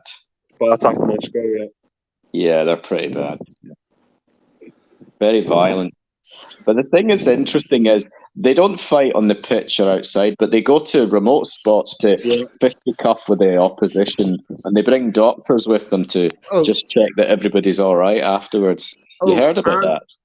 And they count how many each side has, and they make sure it's even. Yeah, and they turn up wearing MMA gloves and everything, and gum shields, proper prepared. Oh, they train hard and they train well. That's the thing, but that's pretty organised when you think about it. And I've even watched YouTube videos when one guy was punching 2 or 3 down, and after the fight, he's actually helping them up, patting them on the back, saying, "You fought well, you defended yourself well." That's just very. It's in man's nature to fight like these sort of an organised fight like that. That's consensual. I don't have a problem with it in any way, shape, or form. Yeah, going around like fucking terrorising dads who are out at the match with the kids is disgusting. But arranging like a consensual fight and they all want to fight, go for it. As long as you're not damaging fucking public property and that. Yeah, sometimes they go to like forests area, well away from the police, and they just have a punch up there for an hour or so, and then they go watch the game with broken faces. Whoa, Fence! You need to start to learn to talk over people. Yeah, but I'm just listening to you lot anyway. I don't know what to say really. The subject is football and alcohol. I don't know. Yeah. Anyway, about the Battle of Britain. I live in Kingston, where I was born, and there was a factory, British Aerospace. I think it was called Hawker Siddeley or Hawk or something. They made the wings for the Spitfires or the other ones. I don't think it was Spitfires. I think it was what's the other one? Hurricane. So that was targeted by the poo wafters. And there's something called ham pits, which is a series of massive fucking... You couldn't turn these craters into a pond, that's for sure, because they're huge, mate. They're like, I don't know, massive. And they're still there to this day. You can run across, there's pits, and that's, I don't know, they were strafing, you know, they didn't hit the fucking thing because we must have had defences there. But yeah, there's history around Kingston, southwest London, it's all over there. They didn't destroy any bridges. I found out recently in Fazackley there used to be a munitions factory, and there was also one in London, and they used to make the Stern gun. They were the manufacturers of it. Stern gun, yeah. That'd be in Woolwich. That'd be the Woolwich Arsenal, wouldn't it? Yeah, that was it, Woolwich. That's exactly what it was. Gammon Sandwiches and Arsenal. Yeah, he's in the chat all the time. He's an Arsenal fan, and he said, "Did you know this?" And I was like, "Fucking hell, fascinating." They got bombed out. They were the Arsenal Woolwich. That's why they got the Gunners. They got bombed out there. They moved to North London for the new pitch, whenever that was. I don't know. They're not just North London. They weren't a North London team originally. They were a South London team. That's exactly what he was saying to me, because he was saying he's not from that area, but he supports them, and he was explaining why. It was crazy, and he literally said, particularly where I'm from, Fazackley, the same munitions. They didn't get Chelsea, though. No. Yeah. They didn't get Chelsea, did they? Or Crystal Palace, I don't know. Did they bomb the Crystal Palace? No, that burnt down. That's different. Anyway. So how long are you going? Shall I have a glass of wine, or is it too late now? I'll get extra talkative. I'm for starting to wind this up. We've done 3 hours. I'm going to sort of keep it like that. We covered some subjects there, haven't we, lads? Sorry, I end up going off on tangents. Tangents are always good. Exile, any last words? No, just thanks for letting me come on again, just to talk shit. But it's always a pleasure to hang out with you lot. Toffee? Yeah, always a pleasure, lads. Love yous. Maybe it's not confirmed, but me and Sensen might do a stream tomorrow after Rags and Jacks. But it's not confirmed. So. Subscribe to my Telegram channel. Anyone who's not, Toffee L10. I just post nonsense. Lovely to speak to you, lads. Vincy, Axro, 42. Nice one. God bless you. Vincy, what about yourself? I'm still hungover from last week, to be honest. Last Friday. My brain is damaged from drinking 4 glasses of wine and 2 beers. Done me, man. I'll be alright on Monday. I should think. I'm not drinking anymore, though. Fuck that. I'm not used to it. Yeah. I've got better headphones. I've got better earphones now, so I'll be more keen to come on, because my voice doesn't sound so echoey and weird and shit. You know. Yeah, drop me an email or get me on Telegram. What I was thinking was, there's no rush to come on here. On October the 13th, it's Friday the 13th, that's a famous date for the Knights Templars, which you asked me a year ago, to come on and do a Templar stream. So maybe we can do that. Yes, consider that, but Friday the 13th about the Templars is perfect. Do you want to do it on the Friday instead of the Saturday? Oh shit. We'll do it. We'll work it out anyway. It can still be on a Saturday instead. Yeah, doesn't matter. We'll stick with Saturday, but we'll talk about the Friday 13th. Yeah, exactly. Educate everybody about why that's. Yeah. Definitely. Yes, consider that, but mate. All right, that's good. Hook up with me on Telegram or email. Yeah, I'll make some. I've already got notes written down, to be honest. Perfect. I'll just get them. I'll just shorten them. I've been researching it since the Da Vinci Code in 2006. Really, I've been looking at. It's always been in the background of my mind to realise. I want to go out to that Rosslyn Chapel one day and have a look at that. That's actually what they built. Yeah. But there's a few. There's loads of. They built all of the churches, didn't they? And the cathedrals. Leicester Cathedral. They're all involved in that, I'm sure. Yeah. I've been to Rosslyn. It's worth the visit. Yeah, it's great. So I've been to all the other cathedrals: Winchester, Leicester, obviously St Paul's. Westminster Abbey. I've been to all those ones around here. I've been to Glastonbury. I've been up the Tor. I haven't been in Glastonbury Abbey. Oh no, yeah, that's all destroyed anyway, isn't it? The only Anyway. thing with Rosslyn, it's a bit out of the way. You need to drive there, so it's quite out of the way of Edinburgh. Okay. I've been up to Edinburgh. Edinburgh's crazy. That big castle on top of the massive rock. That's mad. I've never been up there. I've driven past it. It's like fucking hell. It's No actually wonder they couldn't. No wonder the British couldn't. No wonder the English couldn't defeat them. They'd never defeat them getting up there. Yeah. It's an inactive volcano. Right. Now that's all said and done. I'm going to pull up the outro. Nice one. Cheers. If you're going backstage, lads, I've got to take the dogs out, so I'll love you and leave you. All right, no worries, mate. Pleasure as always, gents. God bless. All right, all the best. Right. That'll be Saturday, the 14th of October. That'll be perfect. That's interesting. 14th. Consider that booked. Right. Okay. I've written it down.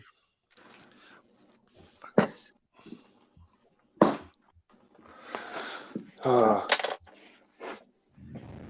Yeah, I'm still here, am I? No. Can you hear me still? Yeah, I in can. The back room. Oh, still here. Who else is on? I want to go on somebody else's stream now. But next, maybe Rags is. I can pop in on that one. So. Hello, this is 42 speaking. Welcome to the Resistance. You are not alone, and we shall walk this journey together. What about you, Sean? If one brings a guitar and one brings a voice, then they stand together and make their own choice. Let us gather together those that can perform, and from the scarred timbers build our own platform. But from that grand house they tried to burn down, there's gold in the ashes if you look around. Let us gather together those that can perform, then from those scarred timbers build our own platform. Build our own platform. We will sing words of wisdom. We will sing for all harmony, melody, and rhyme.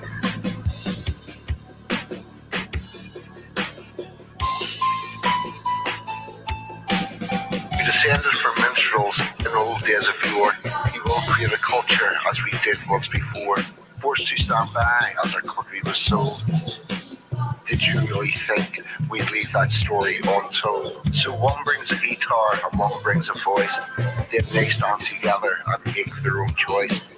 You have seen the future, the way forward is clear. Among us still stands a modern day Shakespeare. You have seen the future, the way forward is clear. Among us still stands a modern day Shakespeare.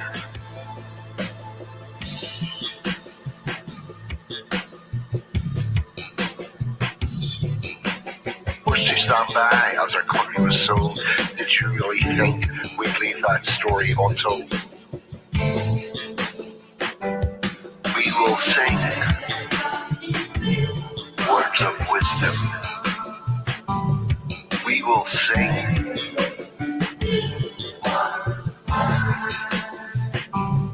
we will sing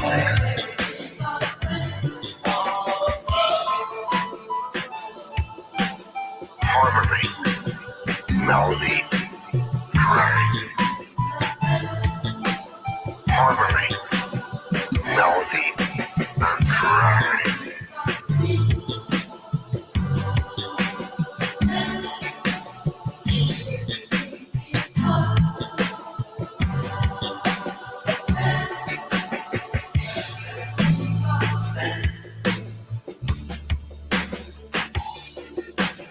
So one brings a guitar and one brings a voice, then they stand together and make their own choice. I have seen the future, the way forward is clear. Among us still stands a modern day Shakespeare.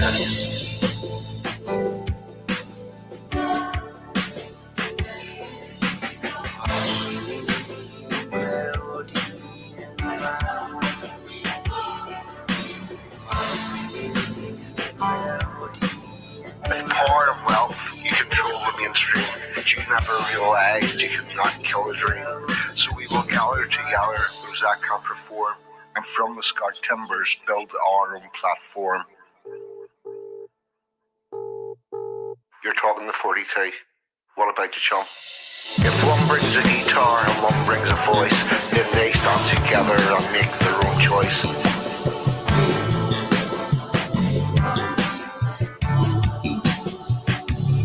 We will sing words of wisdom, we will sing for all time. We will sing for our people, harmony, melody, and rhyme.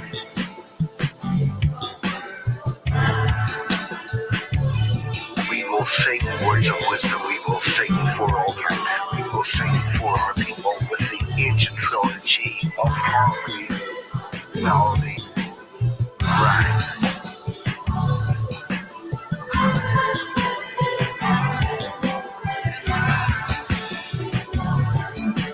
We create a large society through family, God, and tribe. The gods of water, air, and land brought us through a line.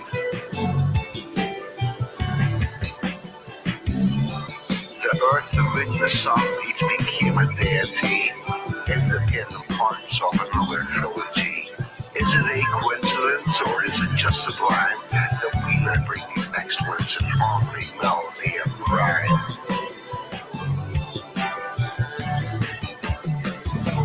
With power and wealth, you control the mainstream, but you never realized you could not kill a dream. You cannot kill a dream. And we shall walk this journey together.